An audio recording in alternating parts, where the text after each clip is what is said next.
안녕하세요. 오늘도 사연 살롱을 찾아주셔서 감사합니다. 저는 중학교에 다니고 있는 딸을 혼자 키우고 있는 40대 여자입니다. 남편과는 작년 겨울에 이혼했고요. 결혼 생활은 16년 정도 했어요. 보통 그만큼 살면 큰일 없는 한 헤어지는 일이 잘 없다고 하던데 저희는 어찌 보면 반대 케이스였죠. 결혼하고 13년까지는 사소하게 다투는 일은 있었어도 이혼 이야기가 나온 적은 단 한 번도 없었거든요. 그리고 제가 예민한 성격도 아니라서 그럭저럭 남편과 잘 맞추며 살았는데 남편이 하루아침에 사업을 하겠다고 회사를 때려치니 그 후부터는 정말 치열하게 싸웠어요. 그럼에도 불구하고 우리에겐 어린 딸이 있으니 100번, 1000번 이해하려고 노력도 정말 많이 했는데 안 되는 건 안 되는 거였죠. 사업을 하고 싶어서 그런 큰 결정을 했다면 누구보다 더 열심히 책임감을 갖고 일을 진행해야 하는 게 맞잖아요. 가뜩이나 어린 자식도 있는데 와이프가 벌고 있으니 괜찮다고 생각하는 남편의 아니라고 무책임한 태도는 저를 정말이지 화나게 만들었어요. 거기에 불난집에 기름을 붓듯 시어머니가 돈 사고도 빵빵 치시는데 제가 무슨 성인군자라도 아니고 그걸 다 감당하겠냐고요. 그래서 고민 끝에 이혼을 선택할 수밖에 없었는데 그게 결과적으로 제 인생과 제 딸의 인생을 벼랑 끝에서 구하는 신의 한 수가 되었으니 얼마나 소름이 끼쳤는지 몰라요. 지금도 그때를 생각하면 아찔하기만 한데 지금부터 그 이야기를 여러분들께 들려드리겠습니다. 저랑 남편은 친구 소개로 우연히 만났어요. 소개팅 같은 자리가 아니라 정말 우연히 한 음식점에서 만나게 되어 서로에 대해 알게 되었는데 제 친구가 정말 발이 넓거든요. 호기심도 많고 사람도 많이 좋아해서 늘 주변엔 사람들이 많았는데 남편도 그런 친구의 지인 중 한 명이었어요. 그리고 그날 그 음식점이 맛집이었는지 사람이 정말 많았는데 어쩌다 보니 합석을 하게 되었죠. 저랑 친구 둘, 남편도 친구랑 둘이 왔는데 저희 순서가 되려면 1시간은 더 기다려야 하는 상황이었어요. 그런데 4인 테이블 자리가 하나 났고 남편이 먼저 합석하지 않겠냐고 제안해 같이 식사를 하게 되었는데 그날이 정말 무더운 8월의 폭염이었거든요. 은주야, 우리 현우 오빠네랑 합석하자. 괜찮지? 여기 너무 덥잖아. 오빠, 진짜 우리 합석해도 되는 거지? 오빠 친구도 오케이 한 거고? 당연하지. 어차피 자리도 넓으니까 같이 먹어. 저기 괜찮으시죠? 오늘 진짜 덥잖아요. 아, 네. 그래 주시면 감사하죠. 감사는 무슨. 얼른 들어오세요. 이렇게 저는 얼떨결에 남편과 대화도 하고 한 테이블에서 밥을 먹게 되었어요. 친구는 일주일 전부터 이 가게의 냉국수를 먹고 싶었다며 국수를 먹는 내내 감탄을 했고 저도 맛을 보니 맛이 있긴 했는데 자리가 편하지는 않아 많이는 먹지 못했죠. 그런데 그게 인연이 되려 했던 건지 저는 친구로부터 정식으로 남편을 소개받지 않겠냐는 말을 듣게 되었고 망설이던 저는 약간의 호기심에 그러겠다고 했는데요. 제가 그날 딱히 잘 꾸미고 간 것도 아닌데 남편은 제가 마음에 들었다고 하더라고요. 그리고 저는 남편을 정식으로 소개받던 날부터 남편의 여자친구가 되었는데요. 어찌나 남편이 적극적으로 다가오는지 거절할 수 없었어요. 돌이켜보면 제가 연애를 쉰 지 오래되어 그렇게 적극적으로 다가오는 남편에게 매력을 느꼈던 것 같았는데 어찌되었든 그게 시작으로 저희는 연애하고 결혼하는 그런 사이가 되었죠. 저랑 남편은 궁합도 보지 않는다는 4살 차이에 서로 집안 형편도 그렇고 직장 연봉도 그렇고 누가 더 잘나고 할 것 없이 결혼까지도 무난히 하게 되었어요. 게다가 남편이 말주변도 좋고 유머 감각도 좋아 함께 있으면 늘 저를 웃게 해줬는데 그 점이 가장 마음에 들었는데요. 당신은 제가 남편보다 더 많이 좋아했던 것 같네요. 저는 남편에 비해 소심한 편이고 남의 말을 잘 들어주긴 하는데 남편처럼 말을 재미있게 하지 못했거든요. 그래서 종종 짓궂은 친구들이 저랑 있으면 노잼이라고 대놓고 말하는 일도 있었는데 남편과 있으면 그럴 걱정이 하나도 없었어요. 늘 재미있었고 공주님처럼 에스코트를 받았는데 결혼한 후에도 저희 부부는 나름 인꼬부부 소리를 들어가며 잘 지냈어요. 그리고 결혼한 후에도 둘이 열심히 일하고 대출을 끼긴 했어도 집도 사고 좋은 차도 사며 남들 사는 것처럼 살았는데 그러다 결혼 2년 만에 소중한 딸도 낳아 너무 행복했죠. 저는 우리 세 식구가 앞으로도 쭉 행복하게만 살 줄 알았어요. 하지만 결혼 연차가 쌓이고 여러 일들을 겪다 보니 시댁과 친정의 경제적인 형편이 한쪽으로 기울어졌는데 참고로 저희 시어머니는 귀가 참 얇으십니다. 누가 뭐 좋다고 하면 꼭 필요한 게 아니어도 필요할 것 같아서 홀랑 사고 그러시는데 그렇게 몇 번 크고 작은 돈 사고를 치시다 보니 시댁 형편이 어려워지기 시작했어요. 그때 당시는 시아버님이 일을 하고 계셨고 시어머니의 돈 사고도 시아버님이 해결하셨는데요. 시아버님이 일을 하시는 중 팔을 크게 다치셔서 장애가 생기셨고 그로 인해 경제적인 활동을 못 하시게 되셨어요.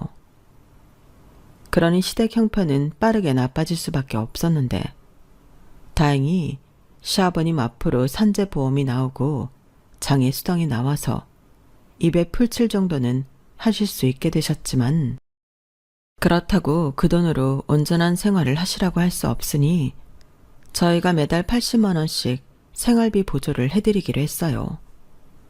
아버님 앞으로 20만 원 정도 나온다고 하셔서 100만 원은 맞춰드리자고 남편과 합의를 봤거든요. 그리고 저는 그 일에 대해 아무 말도 하지 않았는데요. 상황이 그렇게 된 걸 제가 불만을 갖고 딴지를 건다는 건 자식쟁 도리가 아니라고 생각했기 때문이었어요. 그때는 저도 며느리 역시 자식이라고 생각했었거든요. 그러면서 입장이 바뀌어 시댁이 아닌 친정이 그런 일을 겪게 되었다고 하면 남편 역시 저랑 똑같이 행동하리라 믿어 의심치 않았는데 그 일로 남편은 저한테 무척이나 고마워했고 크고 작은 집안일도 말하지 않아도 자기가 하려고 노력했는데 그때는 그 80만 원이 아깝지 않았죠. 막말로 두 사람이 버는데 부모님에게 그 정도 못하나 싶었거든요.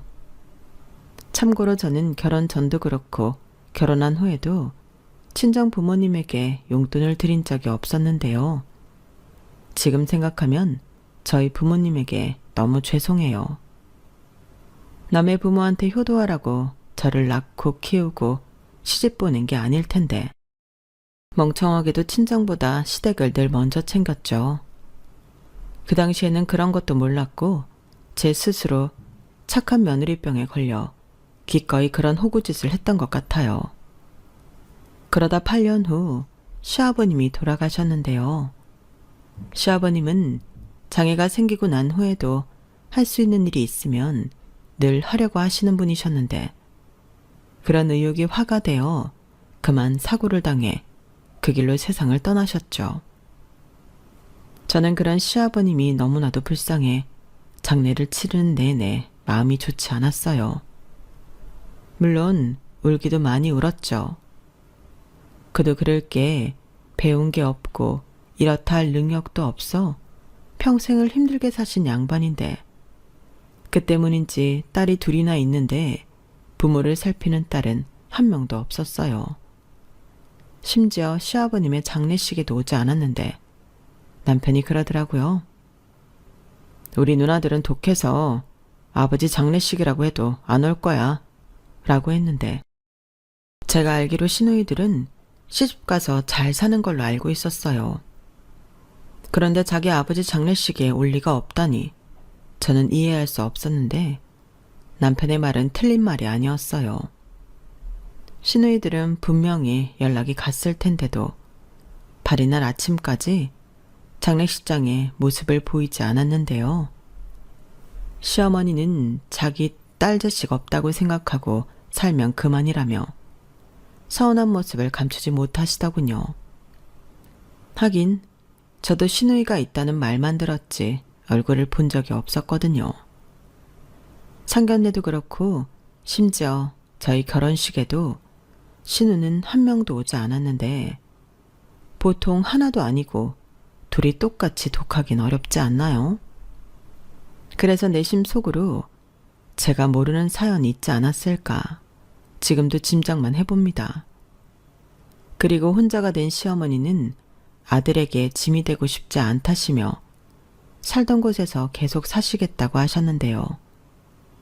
솔직히 그때는 죄송하지만 다행이라고 생각했어요. 갑자기 하루아침에 시어머니와 함께 살아야 한다고 생각하면 부담스러웠거든요.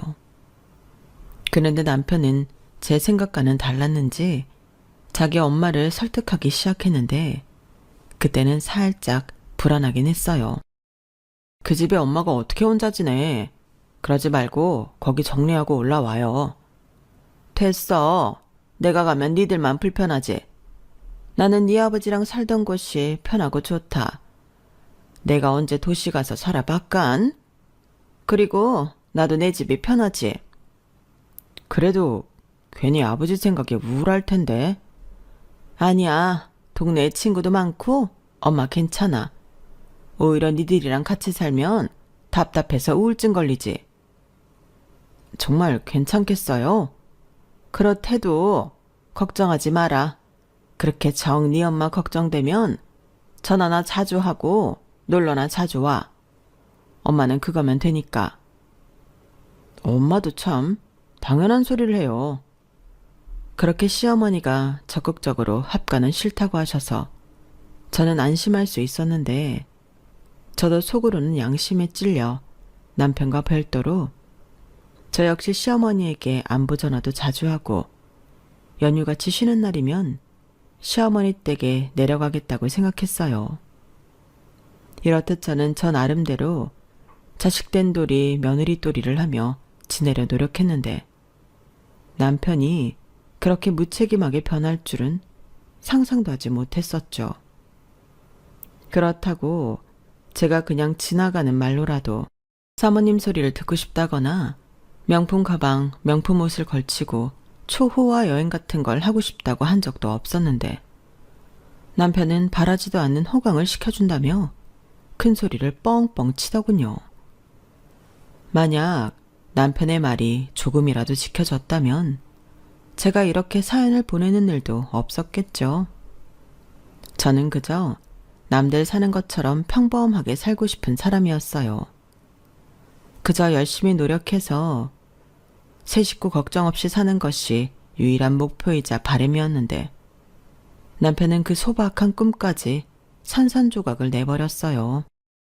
그때가 제가 생각하기에 저희 부부가 나름 수입도 좋아지고 살기 편했다고 생각한 때였는데 남편은 자기도 고민을 오래 하고 사직서를 낸 거라고 하더라고요. 그러면서 덧붙였던 말이 사람들과 자꾸 부딪히고 자기 말이 맞는데 아니라고 부정을 당하니까 화가 나서 일을 할 수 없다고 했는데 아니 저도 회사 다니지만 그런 일쯤은 항시 있는 일이라 남편 말에 공감할 수 없었어요.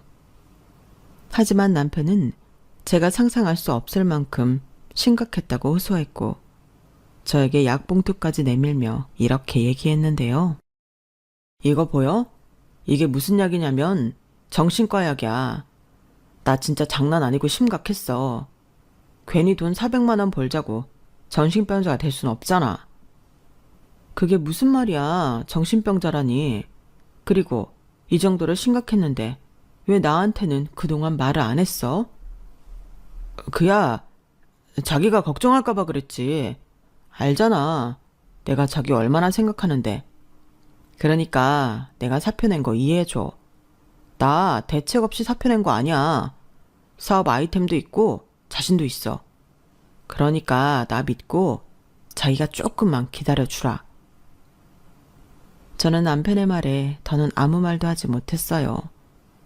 그때까진 남편에 대한 신뢰와 믿음이 있던 저였고 얘기를 들어보니 혼자 많이 힘들었던 것 같은데 그런 것도 눈치채지 못한 미안함이 있었는데 그래서 저는 알겠다고 기다리겠다고 했죠.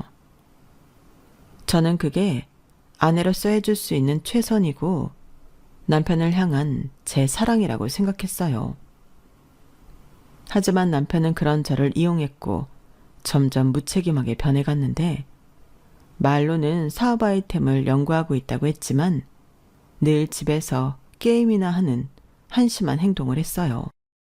그리고 사업 자금으로 쓴다는 퇴직금도 야금야금 쓰기 시작했고 1년이 넘어가도록 이렇다 할 발전이 없었는데요. 그러니 당연히 퇴직금도 모두 까먹었죠. 그리고 의욕을 잃은 건지 절망에 빠진 건지 남편은 무기력해지고 저한테만 모든 것을 의지하려 했어요. 처음에는 그런 남편도 짠하다고 생각하고 미워하거나 원망하지 않으려 했는데 시간이 지나면서 저도 버거워지더군요. 남편은 그런 저를 보고 당신 변했어. 사람이 그러면 쓰냐? 라고 실망했다느니 헛소리를 했는데 자기도 양심이 있어야죠. 대출금, 생활비, 딸아이 양육비 및 교육비 전부 제가 부담하고 있는데 사지 멀쩡한 남자가 저런다는 게 말이나 되는 소린가요? 그 이후 저랑 남편은 아주 작은 일에도 피 터지듯 싸웠어요. 아니, 그렇게 해서라도 남편을 다시 일하게 만들어야 한다고 생각했는데 너무 놀았던 것이 문제였을까요? 남편은 점점 배짱이가 되고 싶어 하더군요. 시연아빠, 나랑 얘기 좀 해. 당신 회사 그만둔 지 오늘 며칠인 줄 알아? 나도 기다릴 만큼 기다렸어. 아니, 도대체 언제까지 더 기다려야 해? 사업이 안 될 것 같으면 다시 취직을 해야지. 누가 안 된대. 나 지금도 열심히 구상하고 있어. 괜히 섣불리 시작했다가 돈이나 까먹고 빚지기 싫어서 고심하고 있는데 자기가 뭘 한다고 잔소리를 해. 그럼 잔소리 안 하게 생겼어? 나 혼자 벌어서 세 식구 먹여 살리고 있는데 당신 퇴직금 얼마 남았는데? 그거 남아있긴 해? 관심 꺼. 내 돈이잖아. 그리고 다른 집도 외벌이 많거든? 근데 그게 꼭 남자가 벌어야 하는 건 아니잖아. 여자도 능력 있으면 벌어서 가족들 먹여 살릴 수 있지. 혹시 알아? 내 사업이 대박 나면 자기도 자기 덕이라고 할 거잖아. 대박은 기대도 하지 않아. 나는 그냥 자기가 예전처럼 직장에 다녔으면 좋겠어. 회사 그만두고 뭐 하나 발전한 건 없잖아. 왜 없어? 자기가 모른다고 사람을 매도하지 마. 그래, 알겠어. 당신이 그렇게 주장하니까 더 기다릴게. 하지만 올해는 못 기다리고 3개월 안에 지금이랑 다른 게 없으면 그때는 다시 취업해. 취업은 뭐 쉬운 줄 알아? 한 살이라도 더 젊을 때 해야지. 그리고 이런 말까지는 어지간하면 안 하고 싶었는데 집에 있으면 집안일도 좀 하고 그래. 사람이 힘들게 일하고 퇴근했는데 자기 먹은 설거지랑 어질러진 집 보면 얼마나 짜증나는 줄 알아? 진짜 너무하네. 알겠다. 내가 정말 더럽고 치사해서 못 살겠네. 돈 벌어다 주면 되잖아. 사람이 왜 이렇게 변했어? 언제부터 이렇게 돈돈거렸는데. 진짜 질린다. 남편은 저한테 저런 막말까지 하며 저를 나쁜 사람으로 몰았어요. 하지만 저는 그런 남편의 말에 아랑곳하지 않았는데 제가 나쁜 사람이 되어도 남편이 가장 노릇을 할 수 있다면 저는 상관없다고 생각했죠. 그리고 남편은 정말로 일을 하는 건지 아니면 저에게 보여주기 위함인지 그 후부터는 집보다는 밖에 있는 시간이 많아졌는데요. 솔직히 믿음은 가지 않았어요. 다만 밖에서 일자리라도 구하러 다녔으면 좋겠다는 바람이 있었는데 그러다 잠시 잠잠했던 시어머니가 돈 사고를 쳤다고 SOS를 치셨어요. 그야말로 엎친 데 덮친 격이었죠. 사실 전적이 화려하시다 보니 저는 그동안 시어머니에게 전화도 자주 드리고 무슨 낌새라도 있을까 살피고 있었는데 전혀 알지 못했거든요. 그렇다고 그 연세에 시어머니가 치밀해봤자 제 손바닥이라고 생각했는데 완전히 제 오만이었어요. 시어머니는 그동안 공공근로 같은 일을 하시며 용돈벌이도 하고 친구들도 사귀어 노신다고 하셨거든요. 그리고 그건 사실이기도 했는데 다만 그 어울려서 노신다는 친구들이 문제였어요. 어디서 꾀임을 당하신 건지 그 친구분들이랑 떴다방 같은 곳을 다니신 모양이었는데 그러다 잘 알지도 못하시면서 편하게 돈을 벌 수 있다는 말에 속아 다단계 회사를 다니셨어요. 그리고 일수인지 사채인지 빚도 무려 2천만 원 넘게 만드셨는데 당신이 해결할 능력이 없으니 저희에게 연락을 하신 것 같았어요. 참고로 시어머니는 남편이 회사를 그만두고 놀고 있다는 사실을 모르셨는데 당신 아들이 당신 돈 문제를 해결해 줄 거라고 쉽게 생각하신 듯 보였어요. 하지만 현실은 그게 아니었으니 남편에게 연락을 하셨다가 그런 건 집사람한테 얘기를 해야지. 우리 집 경제권은 전부 그 사람이 가지고 있어. 엄마, 앞으로는 돈 문제 만들면 안 돼. 그리고 집사람한테 얘기할 때 꼭 마지막이라고 해. 알겠지? 라는 말을 들었다고 하셨는데 아무래도 남편이 자기 입으로 자기가 지금 놀고 있다는 말을 못해서 저런 말을 한 것 같았어요. 그래서 마음 같아서는 있는 사실을 모두 까발리고 싶었지만 꼭 참았는데요. 그때까진 이혼할 생각이 없었거든요. 미우나 거우나 내 남편이고 시어머니가 아시면 속상할 테니 그 말은 꼭 참고 이게 처음이자 마지막이라고. 다음에 또 돈 사고 치시면 그건 못 갚아드리니 그런 줄 아시라고 말씀을 드리고 쓰린 속을 달래며 시어머니의 빚을 전부 갚아드렸어요. 그리고 그 돈을 갚는데 제 적금을 깨게 되었는데요. 어찌나 속이 상하든지 그 돈은 꼭 남편한테 받아야겠다 싶었죠. 다른 사람도 아니고 자기 엄마가 돈 사고 친 건데 그것까지 저에게 미루면 안 되는 거잖아요. 그래서 그날 저녁 남편에게 바로 돈 이야기를 했어요. 자기가 어머니한테 돈 얘기는 나한테 하라고 했다며 왜 곤란한 일을 나한테 미뤄? 그럼 어쩌냐? 내가 지금 그걸 해결할 능력이 없잖아. 자랑이다. 그래서 그걸 마누라한테 시킨다고? 돈 맡겨놨어? 진짜 그놈의 돈 내가 번다고. 그래, 말 나온 김에 나는 무슨 일이 있어도 그 돈은 받아야겠다. 나 어머니 빚 갚아드린다고 적금도 깼어. 손해가 얼마나 난 줄 알아? 적금이 손에 나 받자지. 자기랑 나랑 남이냐? 장모님이 돈 사고 쳤어도 자기 똑같이 했을 거잖아. 시어머니랑 친정엄마랑은 달라? 여기서 왜 갑자기 우리 엄마 얘기를 해? 그럼 다르지. 만약에 우리 엄마가 그랬다면 나는 내가 능력 없다고 해도 자기한테 얘기도 안 해. 내가 무슨 일이 있어도 혼자 해결하지. 아, 예, 잘나셨어요. 나는 못나서 그렇게 못했네요. 미안합니다. 됐냐? 진짜 가지가지 한다. 됐고, 나 다음 달부터 매달 100만 원씩은 받아야겠어. 뭐? 100만 원? 그래, 다른 건 모르겠지만 그 정도는 받아야 어머니 빚 갚아드린 거며 생활비며 나도 보탬이 되지.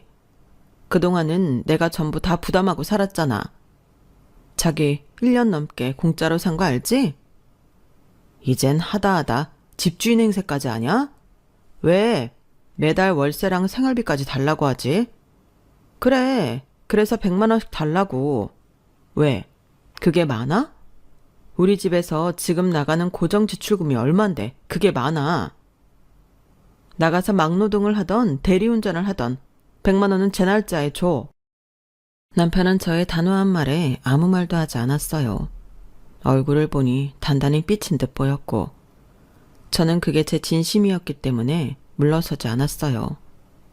그리고 금방 한 달 뒤가 되었는데 남편은 저한테 돈을 줄 생각이 없어 보이더라고요. 그래서 그날부터 치사한 방법이긴 하지만 남편 밥은 차리지도 않고 남편을 유령 취급했는데요. 저희 남편이 식탐이 많거든요. 특히 배달 음식을 시켰는데 남편 걸 따로 시켜주지 않으니 많이 서운한 눈치였어요. 그리고 치사하다며 그 후부터 80만 원, 50만 원, 100만 원 들쑥날쑥한 금액을 저에게 가져다 줬는데 일단은 이렇게라도 남편에게 돈을 가져오도록 해야겠더라고요. 하지만 남편은 여전히 특정한 직업이 없었고 이렇게 살다가는 미래가 불안해 저는 고민이 많아질 수밖에 없었는데 그러다 우연히 친구한테서 부업 이야기를 듣게 되었어요. 제 친구가 어릴 때부터 생활력이 강해 이 일 저 일 안 해본 일 없이 경험도 많고 돈 버는 방법을 잘 알거든요. 사실 그래서 그 친구한테 돈 굴리는 방법을 좀 배워볼까 해서 연락을 했는데 친구는 대뜸 부업 이야기를 저에게 해주었어요. 자기도 무인 카페와 무인 펫 용품점을 운영하고 있는데 그게 생각보다 수입이 있다고 저더러 한번 도전해보라고 권하더라고요. 솔직히 무인이라고 하면 저는 겁부터 났는데 그래서 찾아보기도 많이 찾아봤죠. 그리고 친구 말처럼 제가 직장을 다니면서도 할 수 있는 부업이라는 생각에 저는 고민을 하다 무인 빨래방을 차리게 되었는데 남편한테는 따로 이야기하지 않았어요. 괜히 이야기했다가 또다시 저에게 의지할까봐 알리고 싶지 않았는데요. 한편으로는 망하면 혼자 조용히 정리할 생각으로 말하지 않은 것도 있었어요. 그래서 제가 살고 있는 동네 가까이 점포자리를 알아봤고 저는 출근하면서 퇴근하면서 빨래방을 들렀는데 생각보다 운영이 어렵지 않고 돈도 좀 되는 것 같았어요.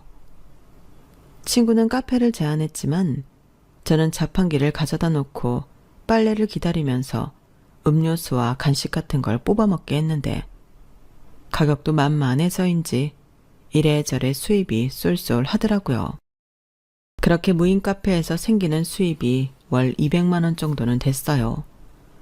근처의 원룸처럼 대학생과 젊은 직장인들이 많은 게 잘 맞아떨어진 효과였는데 부수입이 생기니 확실히 경제적으로 안정이 되더라고요. 게다가 그때는 딸애가 배우고 싶은 것도 많고 갖고 싶다고 하는 것도 많아 돈 들어갈 곳이 많았는데 무인 빨래방은 그런 의미에서 저에겐 효자 같은 사업이었어요. 막말로 남편보다 저에게 도움이 많이 되었죠. 그렇게 지내다 보니 1년 사이 어머니 빚을 갚아드린 것보다 훨씬 많은 돈을 벌 수 있었고 이제 정말 남편만 자리를 잡는다면 걱정할 게 없다고 생각했는데 제가 시어머니를 너무 믿었을까요? 갑자기 시어머니가 자기가 길거리에 나앉게 되었다고 울면서 전화를 거셨어요. 얘, 일을 어쩌면 좋니? 나 큰일 났어. 어머니, 그게 무슨 말씀이세요? 큰일이 났다뇨. 내가 내 집에서 쫓겨나게 생겼어. 내 집이 경매로 넘어간단다. 뭐라고요? 경매요? 저는 경매라는 말에 깜짝 놀랐어요. 어머니가 살고 계신 집은 오래된 낡은 빌라이긴 했지만 시아버님이 매매한 집이었거든요. 그래서 시아버님이 돌아가시고 시어머니가 상속받아 살고 있었는데 그 집이 저희 집처럼 융자가 있는 것도 아니고 시어머니면 돈 사고 치지 않고 사시면 아무런 문제가 될 게 없는 집이었어요. 그런데 경매로 넘어간다고 하니 이건 보나마나 또 시어머니가 돈 사고를 치신 게 분명해 보였는데 전에 한 약속도 있고 저는 아무리 시어머니라고 해도 도와드릴 생각이 없었죠. 여차하면 아들이 해결해야 한다고 생각했으니까요. 그리고 남편한테도 분명히 말했어요. 이번에는 아무리 집이 경매로 넘어간다고 해도 그걸 막아드릴 수 없다고요. 그러자 남편은 자기도 어쩔 수 없는지 매일 새벽마다 나가 일을 하기 시작했는데 일을 하고 돌아온 남편의 꼬라지를 보니 어디 가서 몸 쓰는 일을 하는 것 같았어요. 심지어 집에 들어와 밥만 잠깐 먹고 또다시 나가 대리운전도 하고 들어왔는데 딱 봐도 돈을 만들기 위해 일을 하는 것처럼 보였어요. 그러면서도 슬쩍슬쩍 제 눈치를 보며 저기 자기 정말 돈 없어? 내가 버는 것도 하루 이틀이지. 그 큰 돈을 내가 단시간에 만들려니까 너무 힘들어서 라고 말했는데 저는 아무 소리도 하지 않았어요. 괜히 여지를 줬다가는 이게 웬 떡이구나 하고 저에게 다시 들러붙을 것 같았는데 그 꼴은 다시는 보고 싶지 않았죠. 그래서 지난번 돈 갚아드린 것도 있고 나는 그것도 아직 못 메꿔서 돈이 없다고 딱 잡아댔는데요. 그땐 참 시어머니도 이해할 수가 없었네요.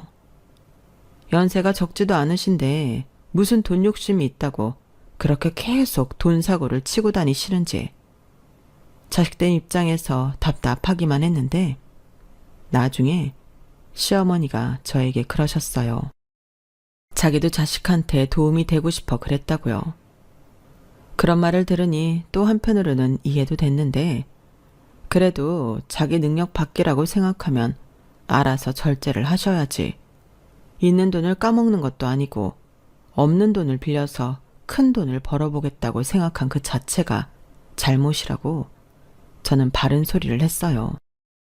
그러자 시어머니는 자기 마음도 몰라준다고 저더러 매정하다 하셨고 그 순간 저도 욱해서 남편이 회사 때려치우고 벌써 몇 년째 놀고 있다는 말을 해버렸네요. 뭐? 내 아들이 놀아? 네, 무슨 사업을 하겠다고 놀고 있는데 퇴직금도 다 까먹고 제가 저희 집 가장이에요. 지난번에 어머니 빚도 제가 제 적금 깨서 메꿔드린 건데 그래서 제가 말씀드렸잖아요. 다음번엔 못 막아드린다고요. 아니, 어쩌다 그놈이 그랬다는 거니? 아, 너는 그걸 안 말리고 뭐 했어? 제가 어떻게 말려요?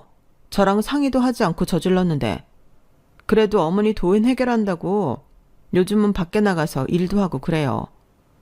그러니까 어머니 제발 다른 사람들이 뭐라고 해도 전부 다 사기라고 생각하시고 들어주지 마세요. 나는 그런 줄도 모르고 내 새끼한테 부담만 줬구나. 내가 죽어야지. 괜히 살아있어서 이를 어쩌면 좋니? 시어머니는 제 말을 듣고 당신 아들이 불쌍하고 딱하다고 울기 시작하셨어요. 사실 무책임한 남편 때문에 더 많은 고생을 하는 건 저인데 팔은 안으로 굽는다고 시어머니는 당신 아들 걱정만 하시더군요. 그리고 남편은 자기가 그렇게 벌어서는 엄두가 나지 않았는지 저더러 자기가 대출이라도 받아서 우리 엄마 경매 좀 막아주면 안 될까? 자기가 그렇게만 해주면 자기 대출금이랑 이자는 내가 낼게 라고 했는데 저는 싫다고 거절했어요. 솔직히 이미 제 통장에는 2억이라는 목돈이 있긴 했는데 또 이렇게 허무하게 시어머니 돈 갚아준다고 그 돈을 날리고 싶지 않았어요. 하지만 저라고 그 순간 마음이 편했던 건 아니었는데요. 결국 시어머니의 오래된 빌라는 헐값에 경매에 넘어가고 시어머니는 그 집을 나오셔야 했어요. 그러자 남편도 그렇고 시어머니도 저더러 독한 년이라고 저를 원망했는데 이후에는 남편이 시어머니를 모시기 싫으면 시어머니가 계실 전세 아파트를 제 돈으로 해주라고 하더군요. 저는 기가 찼어요. 아니, 제가 왜 시어머니가 사실 전세 아파트를 해드려야 하는 거죠? 그래서 나는 싫으니 자기가 알아서 전세든 월세든 구해드리라고 했는데요. 남편은 말이 통하지 않는다면서 시어머니를 모시고 올라오겠다고 저에게 겁을 줬어요. 솔직히 시어머니를 모시고 사는 건 하고 싶지 않은 일 중에 하나였는데 저는 물러나고 싶지 않더군요. 막말로 혼자 계시면서 또 언제 돈 사고 칠까 걱정하느니 옆에 두는 것도 방법이라고 생각했어요. 그리고 시어머니가 집에 계시면 남편이 하루빨리 취직을 하지 않을까 그런 생각도 했는데 나중에 알고 보니 시어머니와 함께 살고 싶지 않았던 건 저보다 남편이더라고요. 제가 계속 아무 말 하지 않고 네 마음대로 하라는 식의 태도를 보이자 남편이 안달이 났어요. 시어머니는 버티다 당장은 급한 대로 친구분 집에 계신다고 했는데 시어머니는 저희가 전세 보증금을 마련해 줄 거라고 생각하고 계신 것 같았죠. 그걸 어떻게 알았냐면 시어머니가 부동산을 계속 다니셨고 저에게 좋은 집을 봤다고 보증금이 얼마니 관리비가 얼마니 하시며 연락을 하셔서 알았는데요. 저는 그때마다 아들에게 이야기하시라 말씀드렸어요. 그런데 아들이 이미 직장도 없이 하루 벌어 하루 산다는 걸 아신 시어머니는 왜 그걸 아들에게 얘기하냐며 저더러 계약금을 보내라고 하셨는데 나중엔 불같이 화를 내시더군요. 너 때문에 내 집도 날아가고 지금 창피하게 남의 집에서 신세 지고 있는데 너는 어쩜 애가 그렇게 못돼 먹었냐? 당장 계약금 보내! 라고 하셨는데 저는 계약금 해드릴 이유 없다고 단칼에 거절했어요. 그러면서 어머니, 저 지난번에 분명히 말씀드렸는데 처음에 어머니 빚 갚아드리면서 그게 마지막이라고 말씀드렸어요. 라고 시어머니가 듣기 싫은 그 말을 또 한 번 했는데 시어머니가 난리를 치시더군요. 어떻게 된 게 너는 시어머니가 그런 상황인데도 그런 말을 할 수가 있니? 내가 일부러 그랬어? 그럼 뭐 나더러 길거리에 나가서 객사라도 하라는 거냐? 어머니는 왜 자꾸 아들 놔두고 저한테 그러세요? 제가 만만하세요? 저도 제 자식 키워야 해서 돈 없어요. 전에도 말씀드렸는데 저희 집 현재 제가 가장이에요. 제가 번 돈으로 대출금 내고 공과금 내고 생활비에 애 학원비 저도 힘들다고요. 시끄러워. 그래도 너는 돈이 있잖아. 그럼 당장 급한 나부터 해결을 해줘야지. 남편 간수 잘못한 것도 네 잘못이다. 저는 시어머니의 말에 기가 막혔네요. 저더러 남편 간수를 잘못했다니 이게 지금 맞는 말인가 싶었어요. 그리고 모자지간이 저를 괴롭혀 돈을 뜯어내자고 작당이라도 한 건지 남편까지 저를 들들 볶기 시작했는데요. 남편은 계속 저에게 대출을 받아서 돈을 만들어 달라고 졸랐어요.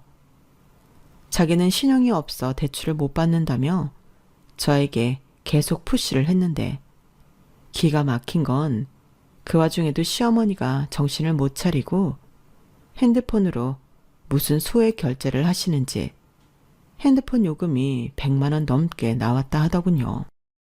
그리고 시어머니 이름으로 개통된 핸드폰이 총 3대였는데요. 그것도 사기였어요. 어떤 사기꾼이 돈을 만들어 주겠다고 핸드폰을 개통만 하라고 했다는데요. 그렇게 소액 결제로 150만 원 정도 되는 돈이 시어머니 앞으로 청구가 되었더군요. 그때는 남편도 화가 났는지 자기 엄마한테 적당히 좀 하라고 소리를 빽 질렀는데 그쯤부터는 시어머니를 어디 요양시설로 보내는 게 나을지도 모른다는 생각을 했죠. 하지만 그 얘기를 했다가는 저를 잡아먹을 것이 분명했기에 그 말은 하지 않았는데요. 그러다 문제가 생겼어요. 저랑 남편은 공인인증 암호가 똑같은데 글쎄 남편이 저 몰래 제 공인인증서로 제 계좌를 확인한 거예요. 거기에 입출금 내역으로 제가 부업을 하고 있다는 사실까지 알게 된 남편은 노트북 파일을 뒤져 제가 무인 빨래방을 하고 있다는 사실도 알게 되었는데요. 주인 몰래 뒤져본 죄책감은 하나도 없이 남편은 아주 저를 사기꾼으로 몰았어요. 이럴 줄 알았으면 공인인증서 암호를 바꿔버리는 건데. 참고로 저랑 남편의 공인인증서 암호가 같게 된 게 제가 집안의 모든 경제관리를 하고 있었기 때문이었는데요. 한 가지 암호로 통일하는 게 헷갈리지 않고 좋을 것 같아서였어요. 그리고 그게 10년이 넘도록 같은 암호를 쓰다 보니 바꿀 생각 자체를 하지 못했는데 그러다 남편이 퇴직을 하고 퇴직금 관리를 자기가 한다고 해서 남편의 공인인증서를 넘겨준 것이 화근이 되었죠.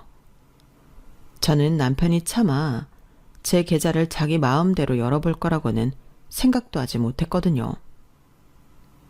당신 지금 내 노트북으로 뭐 해? 뭐 하긴. 당신이 나 몰래 꽁쳐놓은 돈 확인했지. 세상에, 어떻게 이럴 수 있어? 당신 계좌에 돈이 왜 이렇게 많아? 그리고 나 몰래 사업도 했니? 말 조심해. 당신 몰래 한 거 아니야. 그냥 말을 안 했을 뿐이지. 내가 굳이 당신 돈으로 사업하는 것도 아닌데 말해야 하는 이유 없잖아. 내로남불이 따로 없네. 언제는 나더러 상의도 하지 않고 회사 그만뒀다고 눈에 불을 켰잖아. 그야 자기는 회사 그만두고 나한테 피해를 줬잖아. 나는 자기한테 피해 준 적 없어.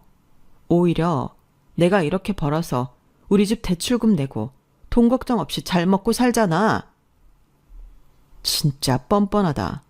너라는 여자 원래 이런 여자였냐? 이렇게 돈이 많은데 우리 엄마 경매는 막아줬어야지. 어떻게 나이도 많은 우리 엄마를 자기 집에서 쫓겨나게 그냥 둘 수가 있어. 왜 자꾸 나한테 당신 엄마 빚을 갚으라고 하는 건데?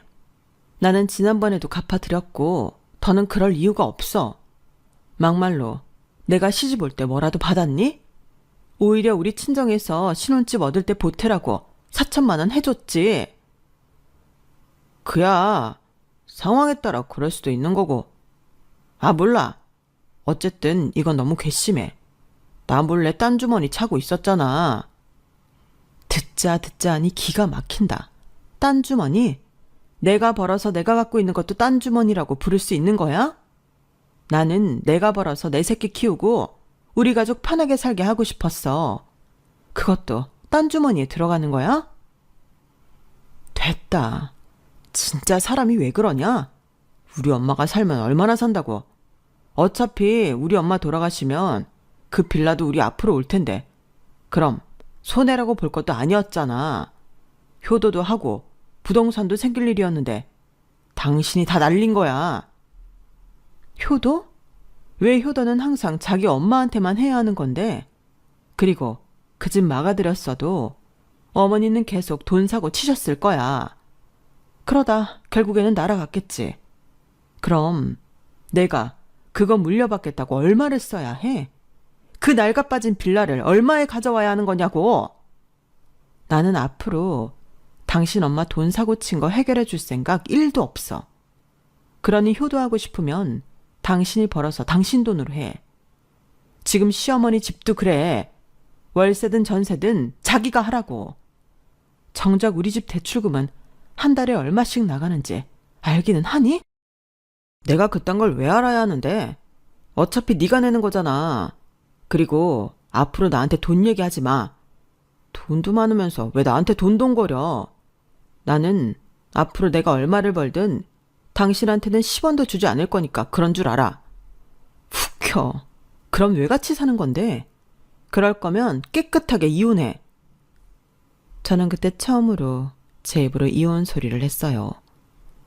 사실 그 전에도 생각으로는 몇 번 했었는데 딸이 상처라도 받을까 생각만 했었거든요. 하지만 가장에 도리도 하지 않고 같이 사는 집 대출금은 제 몫이라고 뻔뻔하게 얘기하는 남편을 보고 더는 같이 살고 싶지 않았는데요. 누가 보면 제가 남편 때문에 호의호식하고 살 줄 알 것 같아 너무 소름 끼치고 싫었어요. 저런 인간인 줄 알았으면 사업 어쩌고 하면서 사표 냈다고 했을 때 그때 헤어질걸. 왜 그런 말도 안 되는 고생을 했나. 지난 시간이 너무 아까웠는데 그때 싸움이 좀 거칠어져서 저희 부부는 몸싸움 비슷하게 했어요. 그리고 저는 있는 힘을 다해 남편을 내쫓았는데 다음 날 남편이 시어머니를 모시고 집으로 쳐들어왔더군요. 제가 퇴근하고 돌아오니 이미 시어머니가 도끼 눈을 뜨고 거실에 앉아서 저를 노려보고 있었어요. 그리고 대뜸 저에게 야, 네가 그러고도 사람이니? 며느리야? 그 돈으로 너만 잘 먹고 잘 살겠다. 꿈 깨라. 너 당장 그 돈 내 아들한테 넘겨. 라고 말했는데 날강도도 이런 날강도가 없었죠. 그래서 기가 차서 웃으며 미리 법원에 가서 챙겨온 합의이혼 서류를 그 모자지간 앞에 던지듯 날렸는데 남편은 저 보란 듯이 이혼 서류를 푹푹 찢어버렸어요. 제가 가지고 있는 돈의 절반과 이 집을 넘긴다면 이혼해줄 의사가 있지만 그게 아니라면 절대 이혼은 못 해준다고 하더라고요. 그래서 네 마음대로 하라 했습니다. 사실 어느 정도는 예상한 반응이었거든요. 저는 법원에 간 김에 변호사 상담까지 받았고 협의 이혼이 안 된다면 충분히 이혼 소송을 해서 승소할 확률이 높다고 했는데 하긴 남편이 경제활동도 하지 않고 장시간 저에게 모든 것을 책임지게 하고 시어머니는 지속적으로 돈사고를 치고 도와달라고 사람을 괴롭혔으니 위자료까지 청구할 수 있다고 들었어요.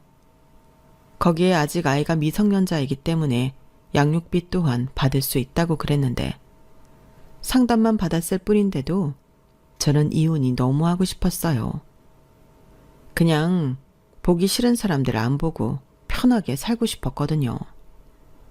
그래서 협의 이혼 서류는 그야말로 그냥 던져본 미끼였는데 남편의 반응이 기가 막힐 따름이었어요. 왜? 내 말이 말 같지 않아? 네가 무식해서 모르나 본데 부부 사이엔 네 돈 내 돈이 없어. 네 돈도 내 돈이라는 말이지. 이혼할 때 재산 분할하는 거 몰라? 정말 기가 찬다. 그래, 네 마음대로 어디 해봐. 나는 뭐 멍청하게 다 뺏길 것 같아? 법대로 하자고. 회사 마음대로 때려치우고 내가 번 돈으로 먹고 산 주제. 뭐? 재산 분할? 웃기고 자빠졌네. 너 지금 금쪽 같은 내 아들한테 뭐라고 했어? 웃기고 자빠졌네?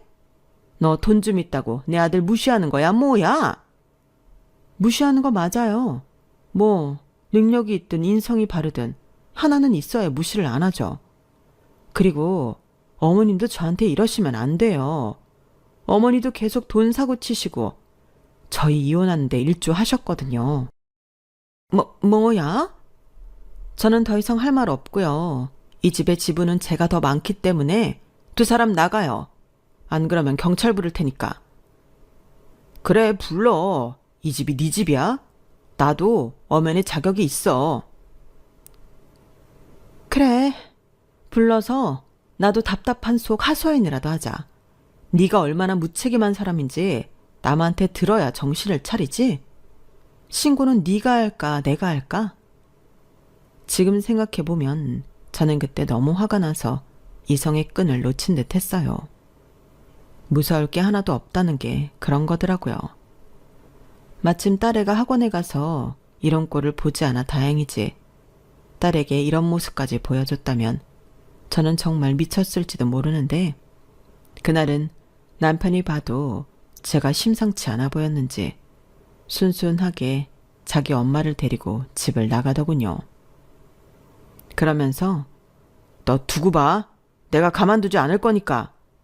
라고 친절하게 협박까지 하고 나갔는데 덕분에 이혼할 때 저는 할 말이 아주 많았죠. 당하고 산 게 많으니 할 말도 많더라고요. 그리고 마침 옆집 사람들이 저희 집이 하도 시끄러워 밖에서 대화 내용을 다 들었는데 저는 심지어 증인도 있는 셈이었어요. 그러니 저희 이혼 소송은 제 바람대로 끝이 났는데 남편 몫으로 분할된 재산은 딸아이 양육비로 해달라고 판사님께 말씀드렸어요. 당시 남편이 이렇다 할 직업도 없으니 양육비는 못 받을 것이 분명했기에 그렇게 해달라고 청원했는데요. 감사하게도 판사님이 저희 아이를 생각해 저희 청원을 들어주셨어요. 그리하여 남편은 정말 뭐 하나 건질 거 없이 개털로 쫓겨났는데요. 직장도 없으니 고향으로 돌아가 시어머니랑 같이 살면 되겠다 싶었죠. 그래서 시간이 좀 걸리긴 했어도 이혼이 확정된 후 저는 집을 처분했는데요. 아주 많이는 아니지만 집값도 올라 참 다행이었죠. 그리고 저는 고민 끝에 친정 근처로 이사를 결정했는데 감사하게도 친정 부모님이 많이 도와주셨어요. 아무래도 어린 아이가 있다 보니 둘이 산다고 해도 도움 청할 일이 있을 것 같았는데 기꺼이 친정 부모님이 뭘 걱정하냐고 도움을 주시겠다고 하셨어요. 그러면서 무난하게 잘 지내고 있겠거니 생각했던 제가 마음고생도 심하게 하고 협의 이혼이 아닌 소송으로 힘든 시간을 보냈다는 것에 가슴 아파하셨는데 그래서 더 씩씩하게 살려고 노력했죠. 저 역시 저희 부모님에게는 자식일 뿐이라 저 때문에 저희 부모님이 걱정하는 게 싫었거든요. 그렇기에 이혼한 지금까지도 부모님 집 근처에서 딸이랑 잘 지내고 있는데요. 다행히 딸도 부모의 이혼을 잘 받아들이고 새로운 환경에 적응을 잘해줬어요. 사실 이혼은 이혼인데 아이한테 미안하기도 하고 걱정이 많이 됐거든요. 아이 입장에서는 갑자기 이혼 가정의 아이가 되는 거라 예민한 아이들은 영향을 많이 받는다고 해서 제가 긴장을 많이 했는데 딸아이는 최근에 아빠와 엄마가 사이가 좋지 않다는 걸 알고 있었기 때문에 놀랍지 않다고 했어요. 그리고 저는 딸에게 이혼은 엄마 아빠가 더는 부부로 살기 어려워서 그랬던 거야. 만약에 네가 아빠가 보고 싶다면 엄마 눈치 볼 것 없이 연락해도 되고 또 만나도 되니까 그런 건 걱정하지 않았으면 해. 엄마 말 무슨 뜻인지 알겠니? 라고 했는데 딸은 알겠다며 오히려 저더러 자기 걱정을 하지 말라고 했어요. 그때 당시 딸애가 초등학교 6학년이었는데 고맙기도 하고 미안하기도 했어요. 부모 입장에서 자식이 철이 빨리 드는 게 그리 좋지는 않았거든요. 대신 저는 딸에게 정말 최선을 다하는 엄마가 되겠노라 마음 깊이 다짐했는데 그래서 더 열심히 살고 있습니다. 비록 제 가게인 빨래방과는 거리가 제법 멀어졌지만 여전히 운영은 잘 되고 있어 고마운 부업인데요. 저에게 부업을 소개해준 친구에겐 아직까지도 고마운 마음이 커요. 그리고 남편을 소개해준 친구로부터 남편의 소식을 듣게 되었는데 이 인간이 글쎄 저랑 이혼하기 전에 사업자금이라고 여기저기 돈을 빌렸다고 하더군요. 듣고 보니 사채도 있는 것 같고 조금씩 돈을 해먹다가 이자가 눈덩이처럼 불어 완전히 빚더미에 올랐다고 했는데 지인들이 남편한테 빌려준 돈을 받겠다고 난리도 아니래요. 그 말을 듣는데 이혼하지 않고 계속 같이 살았으면 어쩔 뻔했나. 진심 소름이 돋았는데 이혼은 정말 조상님이 저를 도와주신 게 아닌가 싶을 정도로 신의 한 수였어요. 더불어 딸애한테도 빚쟁이가 집에 들이닥치는 그런 모습을 보여주지 않아 얼마나 다행이었는지 모르는데요. 거기에 시어머니도 더는 친구 집에 신세를 지지 못해 남편과 여기저기 떠돌아다니고 있다고 하더라고요. 그 소식을 들었을 때는 얼마나 고소했는지. 둘 다 제 덕에 살던 사람들이었는데 그 은혜도 모르고 저에게 함부로 했으니 그 벌을 받는 거겠죠.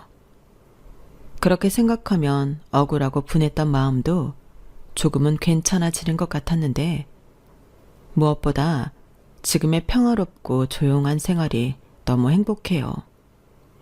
저는 정말 이런 평범한 생활을 꿈꿨거든요.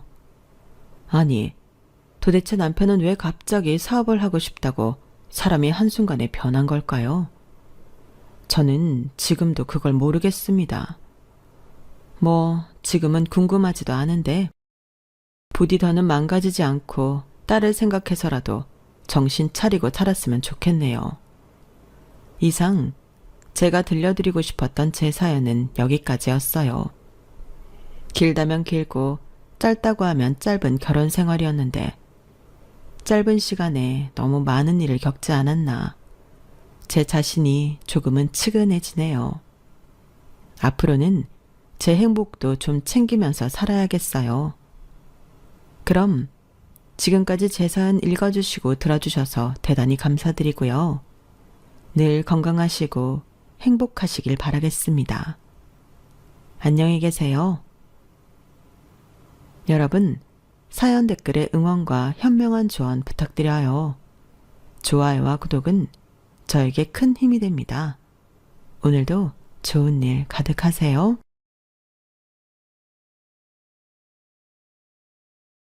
안녕하세요. 오늘도 사연 살롱을 찾아주셔서 감사합니다. 일산에 살고 있는 40대 초반 여성이에요. 늘 일에 치이고 살다가 이 채널을 알게 되어 요새 너무나 재미나게 보고 있죠. 저 역시 여러분들과 마찬가지로 사연 아닌 사연이 있어서 글을 올려봐요. 20대 초반 아무런 구김살도 없던 제가 한 남자를 만났어요. 저희 아빠 회사에서 일하는 직원이었는데 간혹 제가 엄마 심부름하러 가거나 아빠 회사에 볼 일이 있을 때 방문을 하면 꼭 저를 태워다 주곤 했던 친절한 사람이었죠. 일하는 직원분들 중 저를 딸처럼 생각했던 아저씨들은 저에게 자주 오지 말라고도 했지만 저도 모르게 매일같이 와서 그 친절했던 사람이 있나 없나를 보게 되더라고요. 제가 먼저 의식이 되기 시작했죠. 외모도 푸근하게 생겼고 전 그때 대학생이었던 터라 사실 한참 남자에 관심이 많은 때였어요. 아빠 회사에서 일하는 것 빼고는 다 괜찮은 사람 같다고 생각을 해서 그런지 저 역시 태워다 준다는 호의를 거절하기 싫었죠. 온 세상이 우리를 응원하듯 늘 짜맞춘 것처럼 제가 있을 때면 그 직원이 배웅을 해줬고 아빠도 그 직원을 꽤 믿는 눈치였어요. 아무것도 가진 것 없이 물류 직원으로 입사해서 물류팀 과장이 된 사람인지라 심지도 굳건해 보이더라고요. 자연스레 왔다 갔다 하며 눈이 맞게 되었고 저흰 그렇게 연애를 하게 되었어요. 실제로 연애를 해보니 참 다정다감한 사람이었고 제가 딱 저희 아빠 같은 사람과 결혼하고 싶었는데 아빠와 성격도 비슷하다고 느꼈어요. 저희 아빠도 맨몸으로 여기까지 올라오신 분이라 굉장히 심지가 굳건하신 분이었는데 대화를 하고 있으면 성공에 대한 열망과 책임감이 강한 것이 느껴졌죠. 그러면서 제가 가지지 못한 모습을 보고 아마 반했던 것 같아요. 저보다 8살이나 많았는데 홀어머니를 모시고 살고 있다고 했고 안 해본 일이 없다고 하더라고요. 아무런 고생도 안 해본 제가 이런 말을 듣고 있으면 어찌나 대단해 보이던지 그때는 무슨 생각이었는지 이 사람의 힘듦을 내가 나눠받고 싶다라는 생각도 들었죠. 하지만 곱게 키운 외동딸이 아무것도 없는 남자와 연애를 하고 있다고 하자 엄마는 큰 반대를 하였고 아빠는 아무런 말씀이 없으셨어요.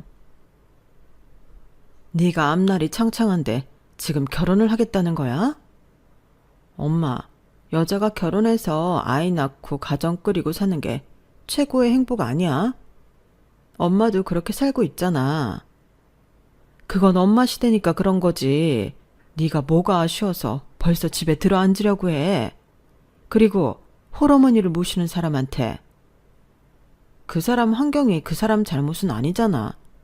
사람 됨됨이만 봐줘. 솔직히 아빠 회사에서 이렇게 오래 일하면서 능력 인정받은 거 보면 몰라? 여보도 그만 언성 높여요. 수미야, 우리 이 문제는 천천히 생각해보자. 완강히 반대하는 엄마였지만 아빠는 대놓고 반대를 하시진 않았어요. 그것만 해도 참 위로가 되었고 저흰 계속 그렇게 결혼을 밀어붙이게 되었죠. 자식 이기는 부모가 없듯이 결국 제가 좋다고 하는 결혼을 부모님은 허락해 주셨죠. 엄마가 많은 눈물을 흘리긴 했지만 저도 한 고집하는 성격이었기 때문에 말리실 수는 없단 걸 알았어요. 그리고 꼭 이 선택을 보란 듯이 엄마가 나중에 잘했다고 하시게 할 거야 라는 마음도 가지게 되었던 것 같아요. 잘 살아. 네가 선택한 거니까 후회하지 말고. 알겠지? 힘들면 그래도 언제든지 친정으로 와도 돼. 당연하지. 엄마, 나 진짜 잘 살게. 민욱 씨 정말 성공할 거야. 아빠도 무일푼이었지만 지금 이렇게 자리 잡은 거 봐. 그래, 엄마는 우리 딸 믿어. 엄마도 아빠와 결혼 후 한동안 정말 힘들게 살았다고 하셨고 저 역시 남편의 가능성을 믿었어요. 그래도 뭐라도 해낼 거란 걸 알아서 그런지 보석을 발견한 기분이었죠. 시어머니는 늦은 나이에 남편을 낳아서 굉장히 나이가 많이 드신 분이었는데 절 참 많이 예뻐해 주셨어요. 이건 내 결혼 선물이다.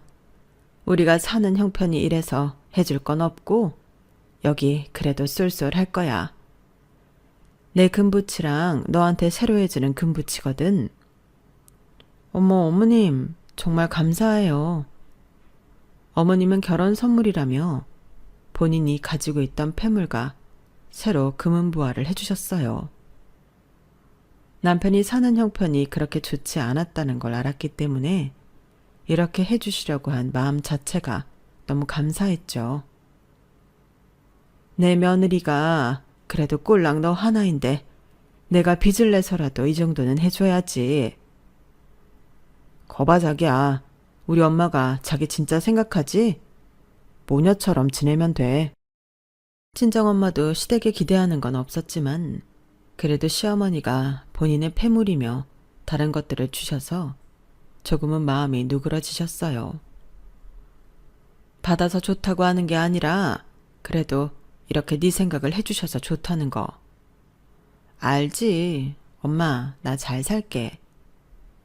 그래도 딸이 시어머니에게 사랑받을 거라고 생각하셨는지 안도의 한숨을 쉬는 엄마였고 저 역시 제 인생의 고부 갈등은 전혀 없을 거라고 다짐하였어요. 그때는 고부 갈등도 TV에서나 보던 것이라고 생각했죠. 그렇게 결혼을 했고 시댁에 들어가 살게 되었네요. 어려운 걸 모르고 살았던 터라 시어머니와 산다는 것이 그렇게 힘들 줄은 예상하지 못한 채로 말이에요.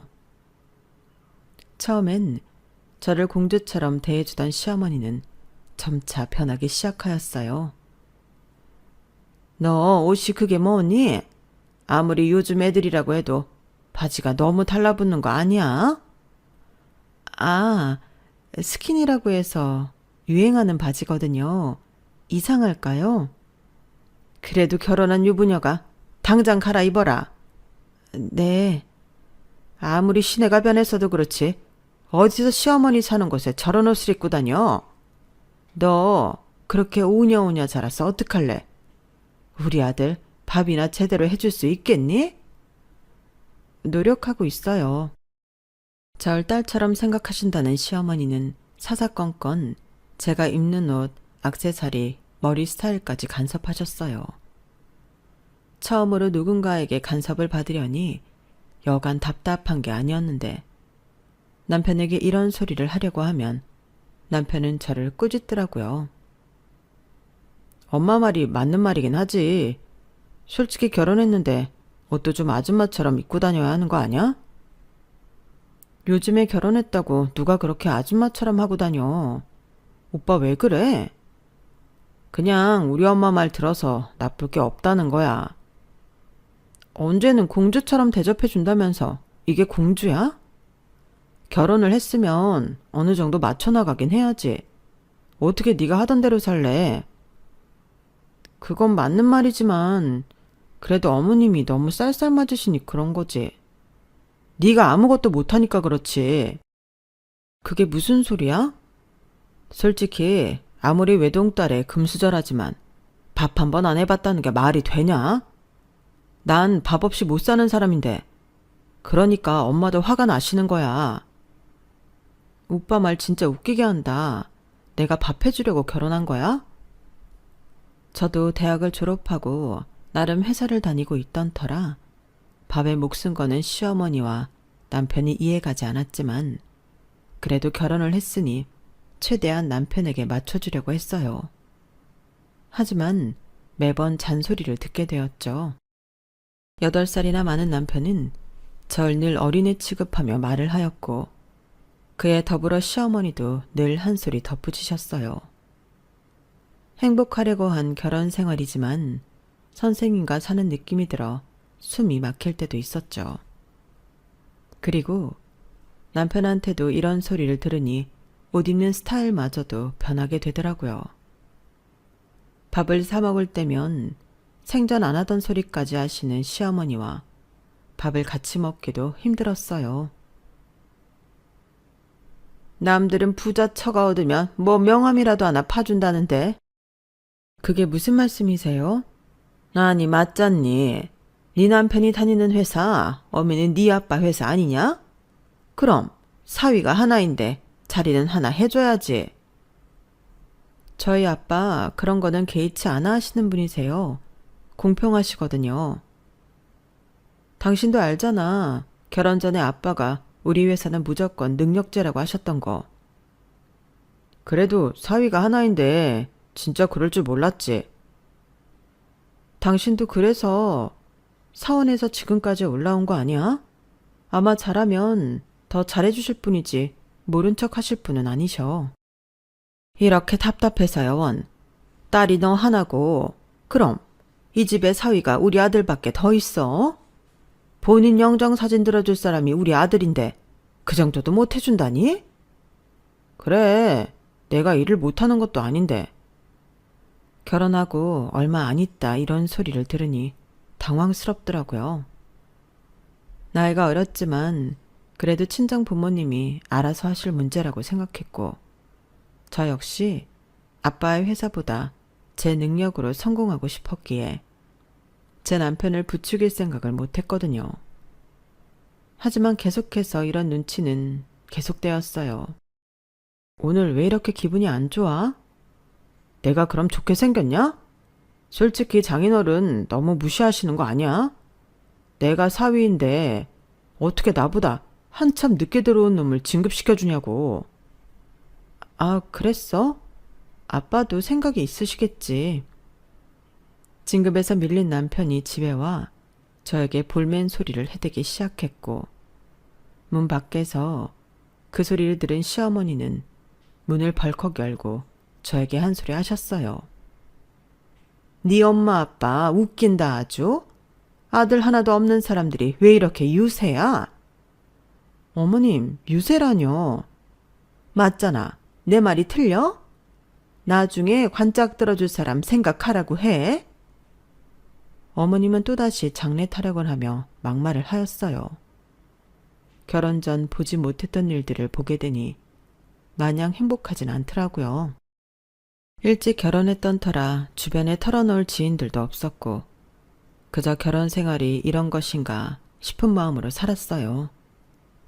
아무리 금슬이 좋은 부부라도 다 싸우고는 살겠지라는 마음으로 애써 남편과의 불화를 피해왔죠. 하지만 친정만 가면 남편은 언제 그랬냐는 듯 저를 살뜰히 챙겨주었고 어떤 모습이 진짜인지 구분이 되지 않았어요. 그리고 그런 모습을 본 엄마와 아빠는 정말 기뻐하시더라고요. 자네가 우리 숨이 이렇게 아끼는 모습을 보니 뿌듯하구만. 당연하죠. 숨이 제 목숨보다도 더 아낀답니다. 그러니까 장인어른과 장모님은 숨이 걱정은 안 하셔도 돼요. 엄마도 처음에 반대했던 남편이었지만 이런 듬직한 모습에 마음도 많이 열어주셨어요. 처음에야 많이 반대했는데 그래도 이렇게 우리처럼 숨이 아껴주니까 너무 고마워. 아닙니다, 장모님. 당연히 해야죠. 앞으로도 잘할 테니까 지켜봐 주세요. 엄마가 좋아하는 모습을 보니 참 기뻤어요. 가끔 기분 나쁜 소리를 할 때도 있었지만 그래도 마음만큼은 진짜일 거라 믿으며 살았어요. 시어머니도 워낙 연세가 많으신 거니 그럴 거다 싶었고요. 하지만 아빠 회사가 점점 더 어려워지면서 시어머니와 남편은 더 변하더라고요. 그러게, 그 나이에 이제 좀 내려오셨으면 얼마나 좋니? 원래 나이가 있으면 회사 일도 손에서 떼야 해. 그러니까 솔직히 나 못 믿으시는 거 아냐? 그래도 내가 사위인데 나한테 통 뭘 안 맡기시잖아. 아직 한창이신데 뭘 맡기고 안 맡기고야. 아빠는 아마 건강하실 때까지 일하실 분이야. 그러니까 그런 생각 마. 그게 욕심이라는 거다. 사위가 있는데 뭘 그렇게 혼자 다 해먹으려 하신다니? 아들이 있는 것도 아니고. 어머님, 저 제 힘으로 잘 살고 싶어요. 늘 회사에서 불만이 있는 날엔 저에게 더욱더 모진 소리를 하는 시어머니와 남편이었어요. 그리고 문제는 남편은 저에게 생활비를 일절 주지 않았는데 그것이 저희의 완전한 불화가 싹트는 계기가 되었어요. 오빠는 버는 족족 다 어디다 쓰는 거야? 나한테는 저축한다고 하지만 그래도 우리가 부부인데 이 정도는 알아야지. 우리 집 사서 분가해야지. 여기서 계속 살래? 돈 모으고 있어. 그래도 아예 생활비를 안 주는 건 좀 그래. 너 돈돈거리려고 나랑 결혼했어? 없이 살았던 애도 아닌데 왜 이래? 내 벌이로 세 식구 감당하기가 힘들어서 그래. 나도 저금은 좀 해야지. 남편은 집을 산다고 하였지만 아무리 어린 제가 봐도 이해가 안 가더라고요. 그리고 곧 비밀이 밝혀졌는데 남편은 지금껏 집안의 빚을 갚아오는데 월급 전부를 썼더라고요. 그리고 처음으로 이 집의 빚이 이렇게 많은 줄 알았고 너무 배신당한 기분이 들어 잠까지 설칠 정도였어요. 미안해. 말하려고 했는데 네가 어떻게 받아들일까 무서웠어. 그리고 장모님이 워낙에 결혼 반대도 많이 하셨는데 빚까지 아시면 더 반대하실 것 같았고. 그래도 이건 사기잖아. 내가 어리다고 이런 걸 모를 줄 알았어? 남편은 저에게 정말 미안하다고 했지만 빚보다도 절 속였다는 사실에 분노가 들끓었어요. 하지만 이 모습을 본 시어머니가 저에게 사정을 하시면서 비시더라고요. 그리고 막상 시어머니의 이런 모습이 마음이 아팠죠. 미안해. 내 남편이 능력이 없어서 우리 민욱이가 고생한 거야. 내가 빚잔치 하자고 해도 저 책임감 강한 놈이 여기까지 끌고 온 거지. 그 양반 살아생전에 일만 잔뜩 벌여놓고 먼저 가는 바람에 이렇게 된 거야. 그래도 이건 거짓말이잖아요. 민욱이가 얘기하겠다는 거 내가 말렸어. 네가 꼭 내 며느리로 탐나서 말이야. 얼굴도 생글생글 웃는 상에 어찌나 구김살이 없던지. 첫눈에 네가 욕심이 나서 그랬어. 미안해. 그래서 없는 형편에 마지막 남은 내 폐물이랑 금은 보화까지 마련해서 준 건데. 시어머니는 그 말을 하시곤 엉엉 눈물을 흘리셨고 계속해서 우는 모습에 마음이 풀리더라고요. 그리고 진짜 없는 살림에 이런 것까지 해주셨는데 참 철없다는 생각이 들었어요. 그리고 남편을 사랑하는 만큼 이 부분에 있어서는 넘어가기로 했어요. 시어머니와 남편도 저에게 미안한지 따로 지적을 한다거나 살림에 대해 이러쿵저러쿵 하는 말들도 쏙 들어갔더라고요. 하지만 그때뿐이었고 저희 아빠의 사업이 더욱 어려워짐에 따라 본색을 완전히 드러내기 시작한 남편과 시어머니였어요. 그리고 그 와중에 임신 10주라는 사실을 알게 되었는데 힘든 와중에 엄마와 아빠는 참 좋아하셨어요. 엄마, 뭐 이런 걸 다 사왔어. 요즘 민욱 오빠한테 듣기론 회사 많이 어려워졌다며. 민욱이가 그래? 그래. 뭐 아빠도 많이 힘들어 하시긴 하더라. 그래도 이 정도는 괜찮아. 뭐 먹고 싶은 건 없고? 난 괜찮아. 회사 괜찮은 거야? 그래, 네 아빠가 누구니? 다시금 꼭 일어나실 거야. 원래 회사 운영하다 보면 이럴 때도 있고 저럴 때도 있는 거야. 그렇겠지? 괜히 걱정되네. 민욱이가 별소리를 다 했구나. 아빠의 사정이 좋지 않았지만 엄마는 임신한 제 걱정뿐이셨어요. 하지만 딸 집에 와서도 시어머니 눈치를 보는 엄마를 보며 사실 화도 많이 나더라고요. 원래 같으면 사돈하면서 잘해주셨을 양반인데 가세가 많이 기울어 진 걸 알아서 그런지 엄마에게 눈치 아닌 눈치를 주셨거든요. 사돈은 그래도 제가 있는데 오기가 참 편한가 봐요. 아, 네? 아니 그게 수미가 딸기가 먹고 싶다길래 들렀어요. 혹시 불편하셨나요? 불편하긴요. 그래도 좀 마음은 그러네요. 제가 얼마나 불편한 사람인데 이곳에 마구 오실 생각을 하시다니. 엄마는 이 말에 많은 생각을 하시는 것 같아 보였고 곧장 예의를 차리고 집을 나가셨어요. 정말 죄송스럽더라고요. 너 혼자 사는 집도 아닌데 엄마 불러서 왔다 갔다 하시게 하는 건 좀 아니잖니? 결혼 전에 어머님이 자주 놀러 오시라고 하셔서 전 괜찮은 줄 알았어요. 불편하셨다면 죄송합니다. 주의할게요. 넌 그렇다 치고 어른이면 이런 것도 모른다니? 시어머니의 아무런 뜻없는 말이었지만 상처가 되더라고요. 그리고 저와 시어머니가 나눈 얘기를 엄마는 밖에서 듣고 계셨고 이건 아니다 싶었는지 당장에 저에게 신혼집을 구해주신다고 하셨어요. 이제 아기도 태어날 텐데 방 2개짜리에 사는 건 좀 아니야. 엄마가 큰 건 못 해주는데 너희 작은 전셋방이라도 얻어줄게. 아니야 엄마 괜찮아 진짜. 아기 낳으면 엄마가 왔다 갔다 하고 싶어서 그래. 아무래도 아이를 낳고 엄마가 몸조리며 이것저것 챙겨주시고 싶으시다며 본가를 추천하였고 남편은 저희 엄마가 집을 구해주신다고 하자 입이 찢어졌어요. 시어머니도 막상 저희가 분가한다고 하니 좋으신 것 같았죠. 어렵다 해도 살만하신가 보다. 집까지 해주시는 거 보면.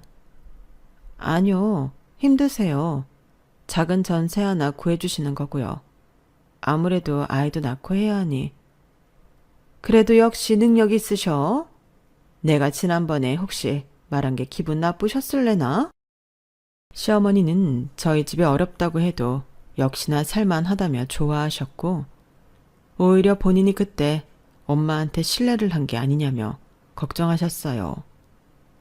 그 모습을 보자 돈 때문에 홀대했다가 잘해줬다가 하는 거구나 싶더라고요. 기분은 나빴지만 그래도 저 역시 친정엄마에게 죄송하지만 분가를 하니 참 좋더라고요. 저희 이야기를 시어머니가 방문 앞에서 안 들으셔도 되고 아늑한 곳에서 아이까지 낳을 거라고 생각하니 참 좋았어요. 이렇게 이사 갈 준비를 하다 보니 준비할 게 한두 개가 아니더라고요. 아이 용품까지 준비해야 했죠. 남편은 경제적으로 도움을 주지 않으니 제 돈으로만 준비해야 했는데 막상 돈이 모자르니 어머님이 결혼할 때 주신 폐물이 생각났어요. 그리고 그렇게 폐물을 가지고 금거래소에 갔는데 정말 기가 막히게도 이미테이션이었죠. 가짜요.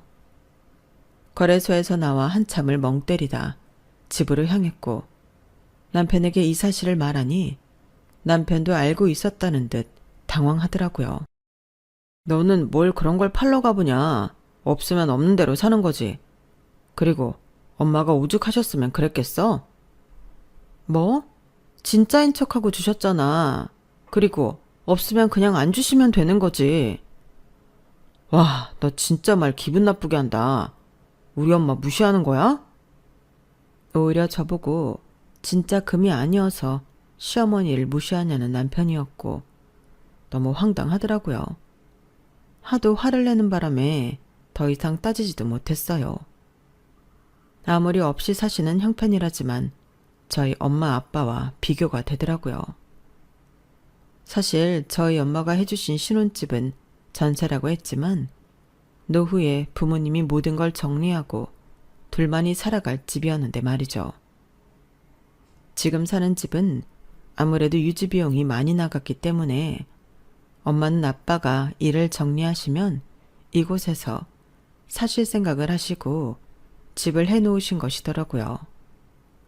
하지만 자식이 뭐라고 본인들이 힘듦에도 불구하고 제가 편하길 바래서 이렇게 저에게 살 수 있도록 배려를 해주신 것이었어요.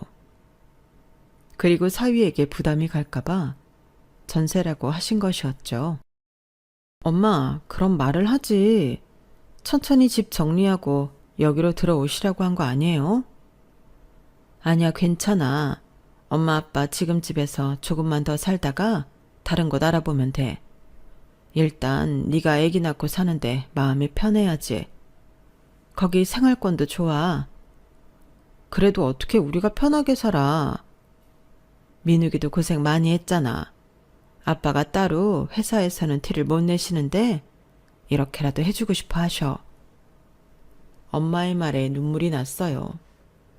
남편을 이렇게 생각하는 부모님과 저에게 가짜 금폐물을 주신 시어머니가 비교되더라고요. 그럼에도 혼자 힘들어서 그러신 걸 거야 라고 생각하며 합리화를 했어요. 그래야만 시어머니와 남편이 이해가 갈 것 같은 마음이었거든요. 그리고 이 집에 들어와 살면서 남편은 오히려 당연하다는 태도였어요. 부모가 딸한테 그렇게 해주고 싶어서 그러는데 뭐 어때? 그리고 요즘 집 마련하기가 얼마나 힘든 줄 알아? 오히려 이렇게 집 하나 생긴 게 좋은 거지. 우린 마음 편하게 살기만 하면 돼. 당신 진짜 고마워해야 돼. 솔직히 엄마 아빠도 여유 있어서 해주신 거 아니야. 제 말에도 남편은 대충 흘려드는 것 같았는데 기분이 참 나쁘더라고요. 남편이었지만 얄미운 생각이 들었고 한편으론 작게나마 엄마 아빠가 그래도 조금의 여유는 있으시겠지 싶었어요. 지금 생각해보니 참 못난 딸이었네요. 그렇게 아이도 낳고 한동안은 조용했어요. 하지만 조용한 게 무색할 만큼 아빠의 회사는 아예 기울어져 버렸고 탄탄한 회사도 이럴 수가 있나 싶게 급격히 내리막길을 달리기 시작했죠. 일이 이렇게 되자 남편은 난리가 나더라고요. 오히려 저를 탓하는 말까지 하면서 말이에요. 너도 알고 있었지? 장인어른 거래처에 대금 밀린 지도 꽤 됐다는데 당신이 모를 리가 없잖아. 뭐? 지금 그게 할 소리야? 가족으로서 이 위기를 극복하기는커녕 오히려 원망 섞인 얘기를 하니 너무 화가 났고 대판 싸우게 됐어요. 사실 결혼 후 남편네 빚이 많다는 이유로 하루도 쉬어본 적 없이 생활비를 보태느라 일도 꾸준히 했고 간간히 아빠나 엄마의 도움도 많이 받았던지라 화가 났죠. 당신이 뭐 보태준 거 있어? 그리고 가족으로서 그게 할 말이야? 지금 엄마 아빠는 괜찮냐고 물어보는 게 정상이지. 당신 빚쟁이라고 했을 때 우리 부모님이 얼마나 안쓰러워하셨니? 진짜 실망이다. 그거랑 이거랑 같냐? 본인과는 다르다며 화를 내는 남편이었죠. 너무 걱정스러운 건 친정아빠는 그 뒤 계속 연락이 없었고 회사는 급격히 부도가 진행되는 수순이었죠. 엄마는 울고불고 하시고 저 역시 연락이 안 되는 아빠가 심히 걱정되더라고요. 아무래도 엄마 너무 걱정돼서 안 되겠어. 당분간 아빠 연락될 때까지 집으로 오시라고 할까봐. 미친 거 아니야? 어디로 오시라고 해? 뭐? 다시 말해봐. 남편은 길길이 날뛰며 절대 안 된다고 하더라고요. 이쯤 되니 남편에게 오만정이 떨어졌고 애초에 나랑 결혼한 이유도 내가 사장의 딸이어서 그랬구나 싶은 마음이 들었죠. 하지만 회사가 부도 처리되는 마당에 남편은 이제 저희에게 기대조차 할 게 없는지 엄마를 멀리하라고 하더라고요. 어떻게 그런 소리를 해? 내가 어머님한테 이러면 당신 기분이 어떻겠어? 나 지금 이직해야 하니까 건들지 마. 그러게 애초에 젊은 피한테 잘 맡기고 내려오시지. 이 꼴을 만들어. 걱정은커녕 저희 아빠 탓을 해대는 말을 하는 남편이었어요. 그럼에도 전 엄마를 혼자 둘 수 없었고 사정을 했죠. 아빠 연락 될 때까지만이야. 어? 이 집도 솔직히 우리 엄마가 해주신 거잖아. 회사 넘어가네 마네로 엄마 집에 사람들 들락날락거리는데 어떻게 혼자 두냐고. 감수하셔야지. 만약 이번에 회사 완전 무너지고 나한테까지 피해되면 진짜 나 가만 안 있을 거니까 잘 알아둬. 당신 진짜 정 떨어진다. 정말 화가 났고 뒤도 돌아보고 싶지 않은 남편이었지만 지금 이 문제는 중요하지 않았어요. 전 그럼에도 혼자 계신 엄마의 옆을 지켜드리고 싶었거든요. 그렇게 엄마네 집으로 향했을 때 엄마는 집 안에서 쓰러져 계셨더라고요. 너무 놀라 허겁지겁 엄마를 들쳐업고 병원으로 가면서 남편에게 전화를 했는데 남편은 그 사이 시댁에 갔는지 시어머니와 함께 전화를 받더라고요. 여보, 지금 엄마가 쓰러져서 병원 가고 있어. 일단 상태 봐야 할 것 같아. 하지만 제 말에 도다운 대답은 이거였죠. 내가 안 된다고 했지. 네가 그럴 줄 알고 비밀번호 다 바꿔놨어. 너 장모님 모시고 올 거면 예은이 볼 생각도 말고 이혼인 줄 알아. 안 그러면 당장 장모랑 연 끊어. 너 미친 거 아니니? 네가 어떻게 그래? 우리 아들이 안 된다는 거 네 멋대로 하는 거야? 결혼 후 힘들게 살았던 저를 안쓰러워하신 엄마는 제가 살 집까지 마련해 주셨지만 쓰러진 친정엄마를 혹시라도 집에 데려올까 남편은 집 비밀번호까지 바꿨고 그러면서 막말을 하는 거예요. 그 말을 듣고 전화를 끊어버렸고 전 그렇게 엄마를 모신 뒤 병원에 입원을 시켰어요. 엄마는 일시적인 쇼크와 영양실조라고 하였는데 그동안 마음고생이 심하셔서 생긴 마음의 병 같더라고요. 딸로서 그것도 모르고 살았다니 참 마음이 아팠어요. 그렇게 엄마가 정신을 차리셨고 이런 일을 처음 겪어보는 엄마도 정말 많이 우시더라고요. 일단 가장 걱정이 되는 건 아빠와의 연락이 닿지 않아서였어요. 전 그렇게 계속 옆에서 엄마를 달랬고 일단 딸아이 때문에라도 집에 다녀온다고 했죠. 다행히 병원에 계셔서 그나마 괜찮겠다는 생각이 들더라고요. 심란한 마음으로 집에 갔는데 역시나 비밀번호는 바뀌어 있었고 전 그렇게 남편에게 정말 큰 실망을 하였어요. 남편 또한 들어오는 저에게 막말을 하였죠. 당장 이번 달 월급 어쩔 거냐고. 장인 연락도 안 되고 미치겠네. 회사 사람들도 난리야. 알아? 그 와중에 넌 장모를 모시고 싶다고 할 수 있냐? 괜찮냐는 말 한마디 없는 너랑 나도 못 살겠다. 이혼하자. 당신같이 본인 가족만 생각하는 이기적인 인간이랑 나도 못 살아. 이혼하자는 말에 남편은 코웃음을 쳤어요. 이제 가진 것도 없고 힘들 예정인 제가 이혼을 하자고 하니 얼씨구나 싶은 얼굴이었죠. 그래, 빚도 상속된다는데 이혼하자. 저에게 미련 따위 없어 보이더라고요. 이 일은 시어머니 귀에까지 들어가게 되었고 시어머니 역시 오히려 이혼을 하려며 부추길 정도였어요. 너 후회 안 할 것 같니? 여자 혼자 몸으로 애를 어떻게 키운다고? 자존심 세우지 마. 어차피 우리 아들은 재혼하면 돼. 제가 후회를 왜 해요? 이런 인간이랑 사는 자체가 후회인데. 그리고 애 안 키운다는 말을 이렇게 돌려 말해주시네요. 감사합니다. 예은인 제가 키울게요. 그래, 우리 아들 혹 달리면 안 되니까 네가 데려가. 가장 힘들 때 인간들의 본성이 나타난다는 말이 참 와닿더라고요. 이렇게 힘이 들 때 가장 가깝게 생각했던 시어머니와 남편의 태도를 보니 그동안 내가 뭘 한 건가 싶은 마음이 들었죠. 그렇게 전 남편과 이혼을 준비하려 했어요.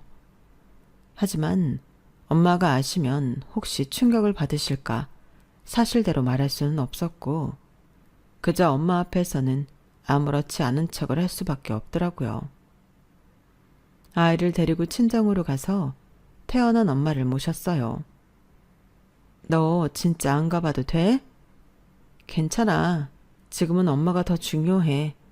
그러니까 일단 잘 드시고 좀 기운 내셔.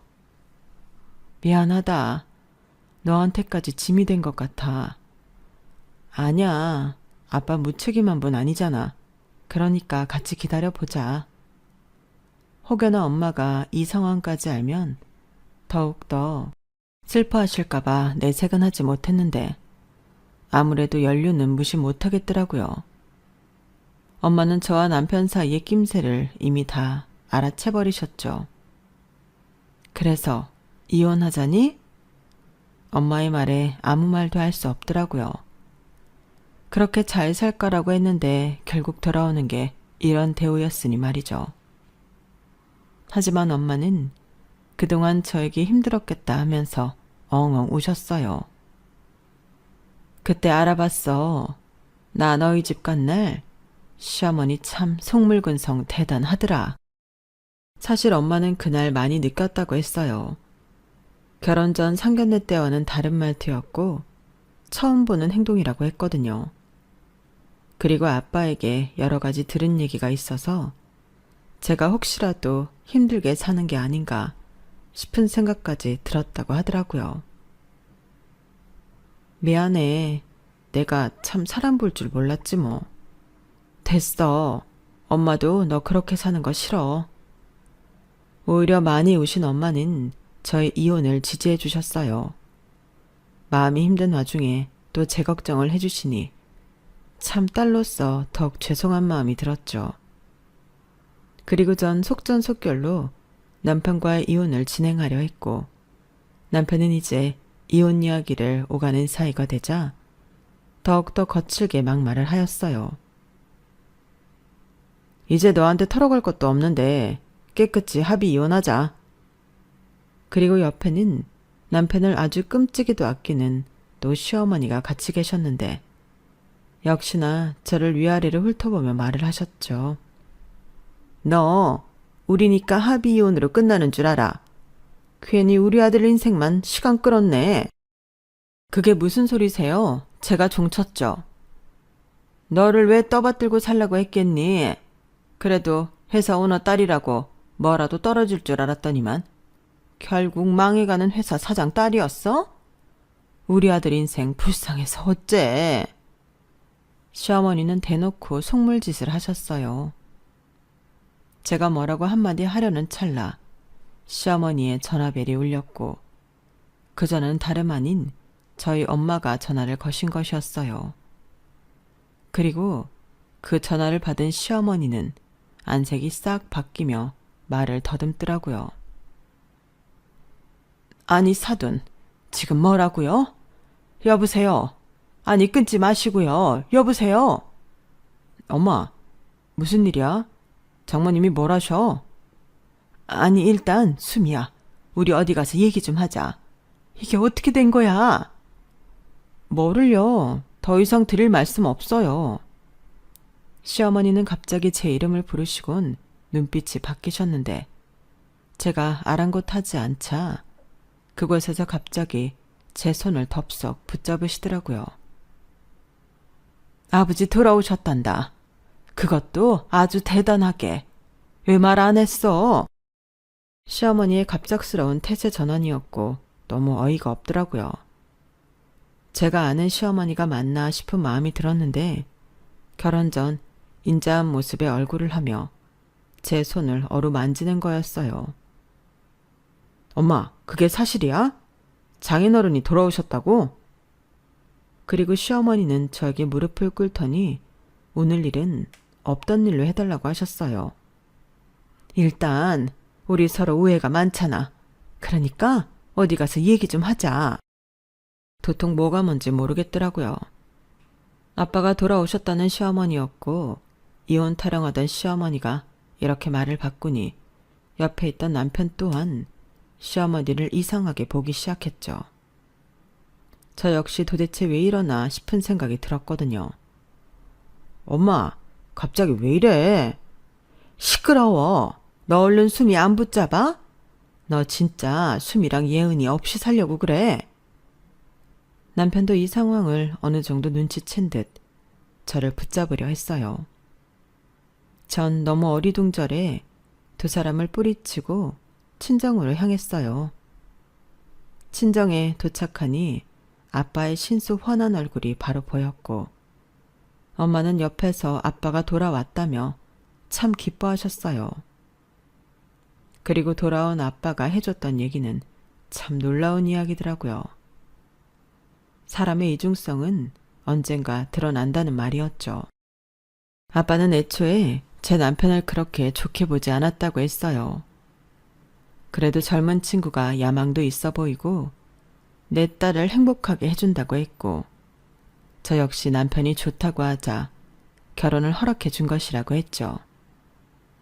하지만 결혼 후 성실한 척하던 남편은 저와 결혼하자마자 회사 직원들에게 장인어른의 회사라면서 오히려 직원들을 하대한 적도 많았고 본인이 사장인 양 갑질을 많이 했다고 하더라고요. 그 모습에 임원 아저씨들은 아빠에게 쓴소리를 많이 했고요.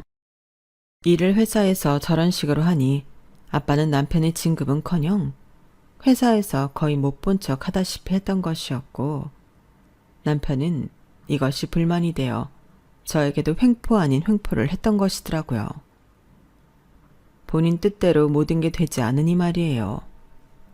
그리고 아빠 회사가 점점 위기를 겪을 때 아빠는 참 힘들었다고 했어요.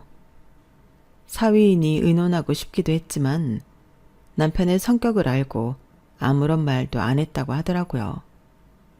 그리고 정작 아빠의 회사가 어려워졌다는 소리가 회사 내에 들리자 남편은 태도가 돌변하여 근무태만의 모습을 보였다고 했어요. 본인 회사인 양 했었지만 동료들에게도 회사에 발전이 없다면서 그렇게 험담을 했다고 하더라고요.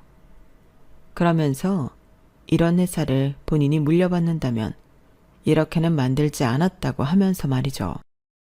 하지만 얘기는 돌고 도는 법이었고 아빠의 회사에 오래된 직원들이 많았던 만큼 일거수일투족을 보고해주는 사람도 많았다고 했어요.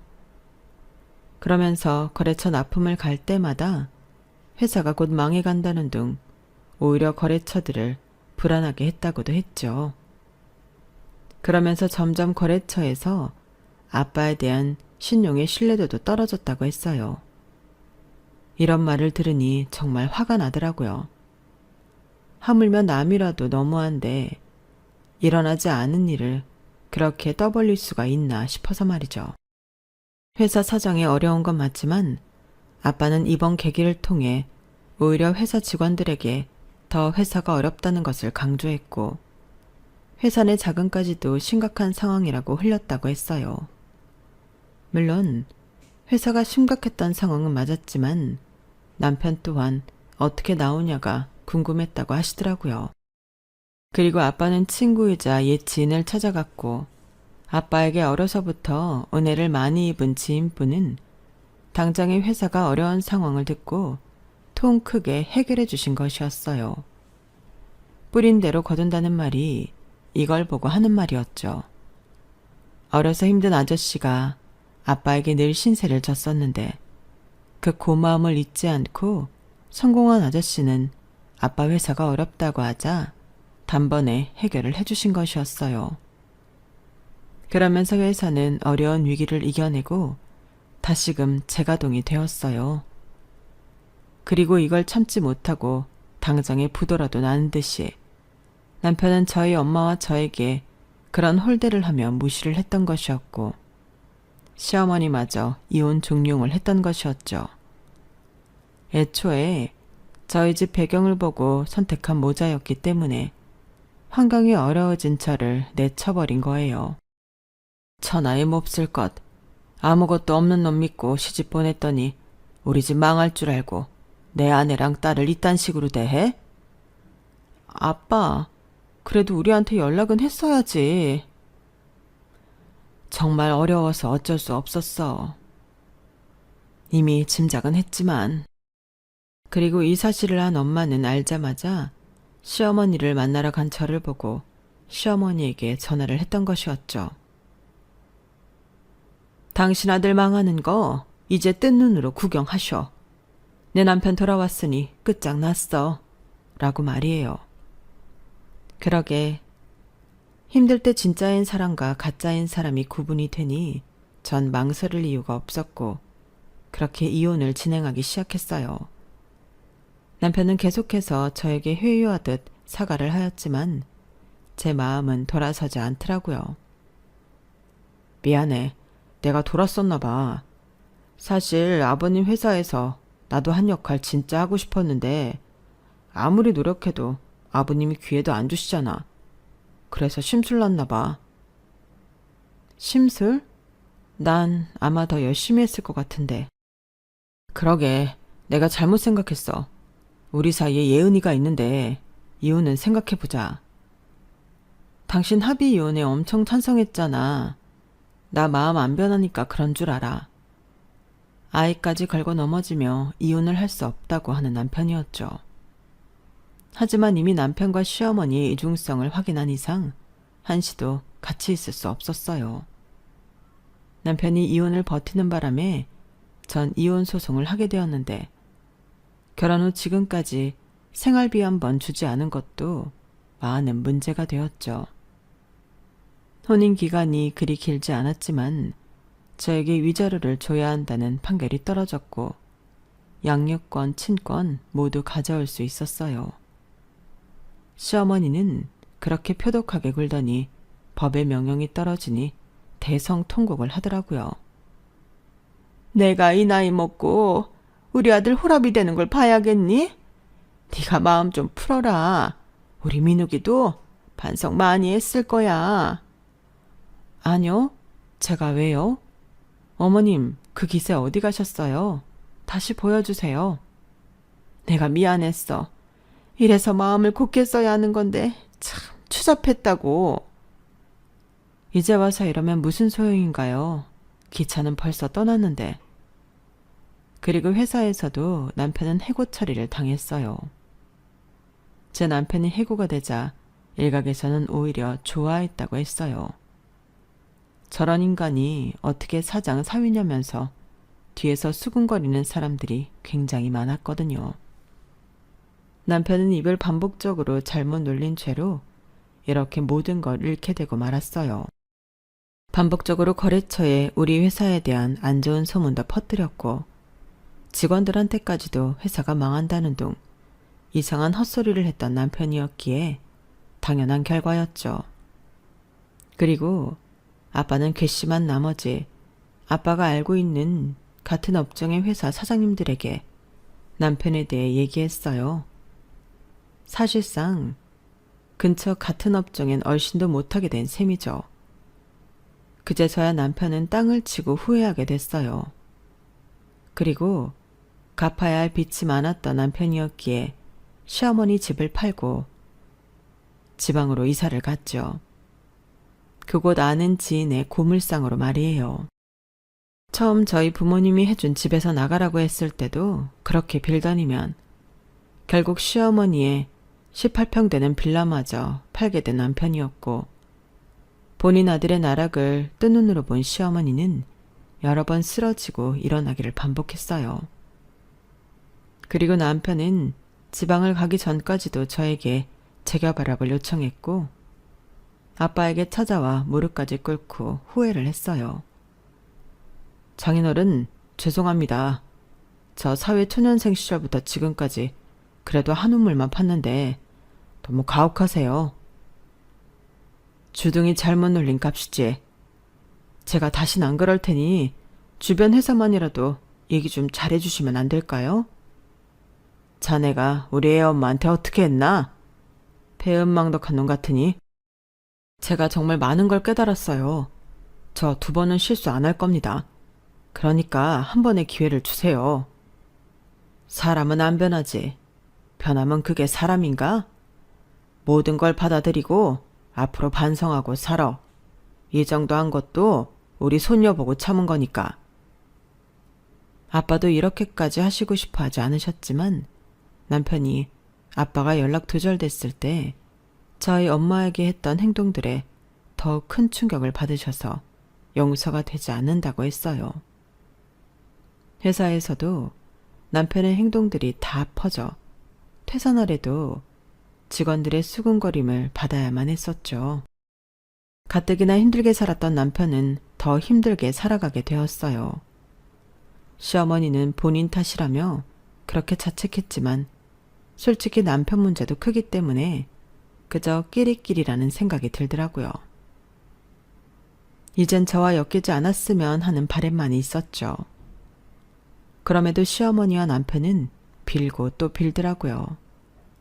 하지만 결국엔 저희와는 남이 되었고 남편은 매달 양육비와 본인의 빚을 갚느라고 아기 면접조차도 2달에 한 번꼴로만 했었죠. 그마저도 한 번씩 보면 원래 푸근하고 건장한 사람이었는데 얼마나 고된지 27kg가 빠졌다고 하더라고요. 지금은 시간이 많이 지나 딸아이와도 연락을 대면대면 한다고 해요. 아무래도 살아온 정이 없으니 딸도 그렇고 남편도 서로 정이 없는 셈이죠. 딸이 성인이 되면 아빠를 만나고 안 만나고는 본인의 문제이니 그때까지는 강요하지 않을 생각이에요. 지금 이 글을 쓰면서도 정말 감사한 분들은 저희 친정 부모님들이세요. 딸의 이혼을 받아들이시고 제 딸아이에게 혹시라도 부재가 있을까봐 정말 온 사랑으로 같이 키워주시고 계시거든요. 돌이켜 생각해봐도 부모님께는 항상 죄인이고 죄송한 마음만 들어요. 그날 이후로 회사는 그래도 위기 없이 잘 성장해 가고 있고 아빠는 이제 은퇴 계획을 하고 계세요. 아무래도 연세가 있으신 만큼 경영에서 물러나시고 믿을 만한 사람에게 맡기고 싶다는 것이 가장 큰 바람이시거든요. 아빠가 은퇴하시고 이제 엄마와 노년을 즐기실 때쯤 제가 아주 크게 효도를 하고 싶다는 생각을 종종 하고 있어요. 아무런 대가 없이 저와 제 딸에게 무한 사랑을 주시는 분들에게 저 역시 남은 인생을 평탄하게 해드리고 싶거든요. 젊어서 부모님이 반대하는 결혼을 제 고집으로 하고 나서 저에게 이런 인생의 기록이 생겼어요. 처음엔 자책도 많이 했고 인생이 끝났다 싶은 생각도 있었는데 그래도 저에겐 눈에 넣어도 아프지 않은 우리 딸이 있으니 이마저도 복이라고 생각해요. 제가 심지가 굳지 못하고 우유부단한 성격인데 딸아이 때문에 많이 강단이 써지고 있거든요. 그리고 전 이혼을 하고 심리 공부를 했는데 이걸 계기로 청소년 심리 상담을 하고 있어요. 제가 딸아이에게 이혼 가정을 준 것 같아 죄책감이 있었는데 똑같은 이혼 가정의 아이들이나 고민이 많은 청소년들의 상담을 할 때면 오히려 딸아이가 이렇게 했구나 싶은 마음도 들고 다들 우리 딸 같아서 참 진심으로 임하게 되더라고요. 내일은 근처 고등학교로 특강을 하러 가는데 아마 이런 인생도 제가 이혼이라는 걸 경험해보지 않았다면 생각도 못할 일이었겠죠. 한 치 앞도 알 수 없는 우리네 인생이지만 어떤 일이 일어나도 지혜롭게 잘 헤쳐나가볼 예정이에요. 여러분들의 일상엔 평안만이 가득하시길 바라면서 마쳐볼게요. 감사해요. 여러분, 사연 댓글에 응원과 현명한 조언 부탁드려요. 좋아요와 구독은 저에게 큰 힘이 됩니다. 오늘도 좋은 일 가득하세요.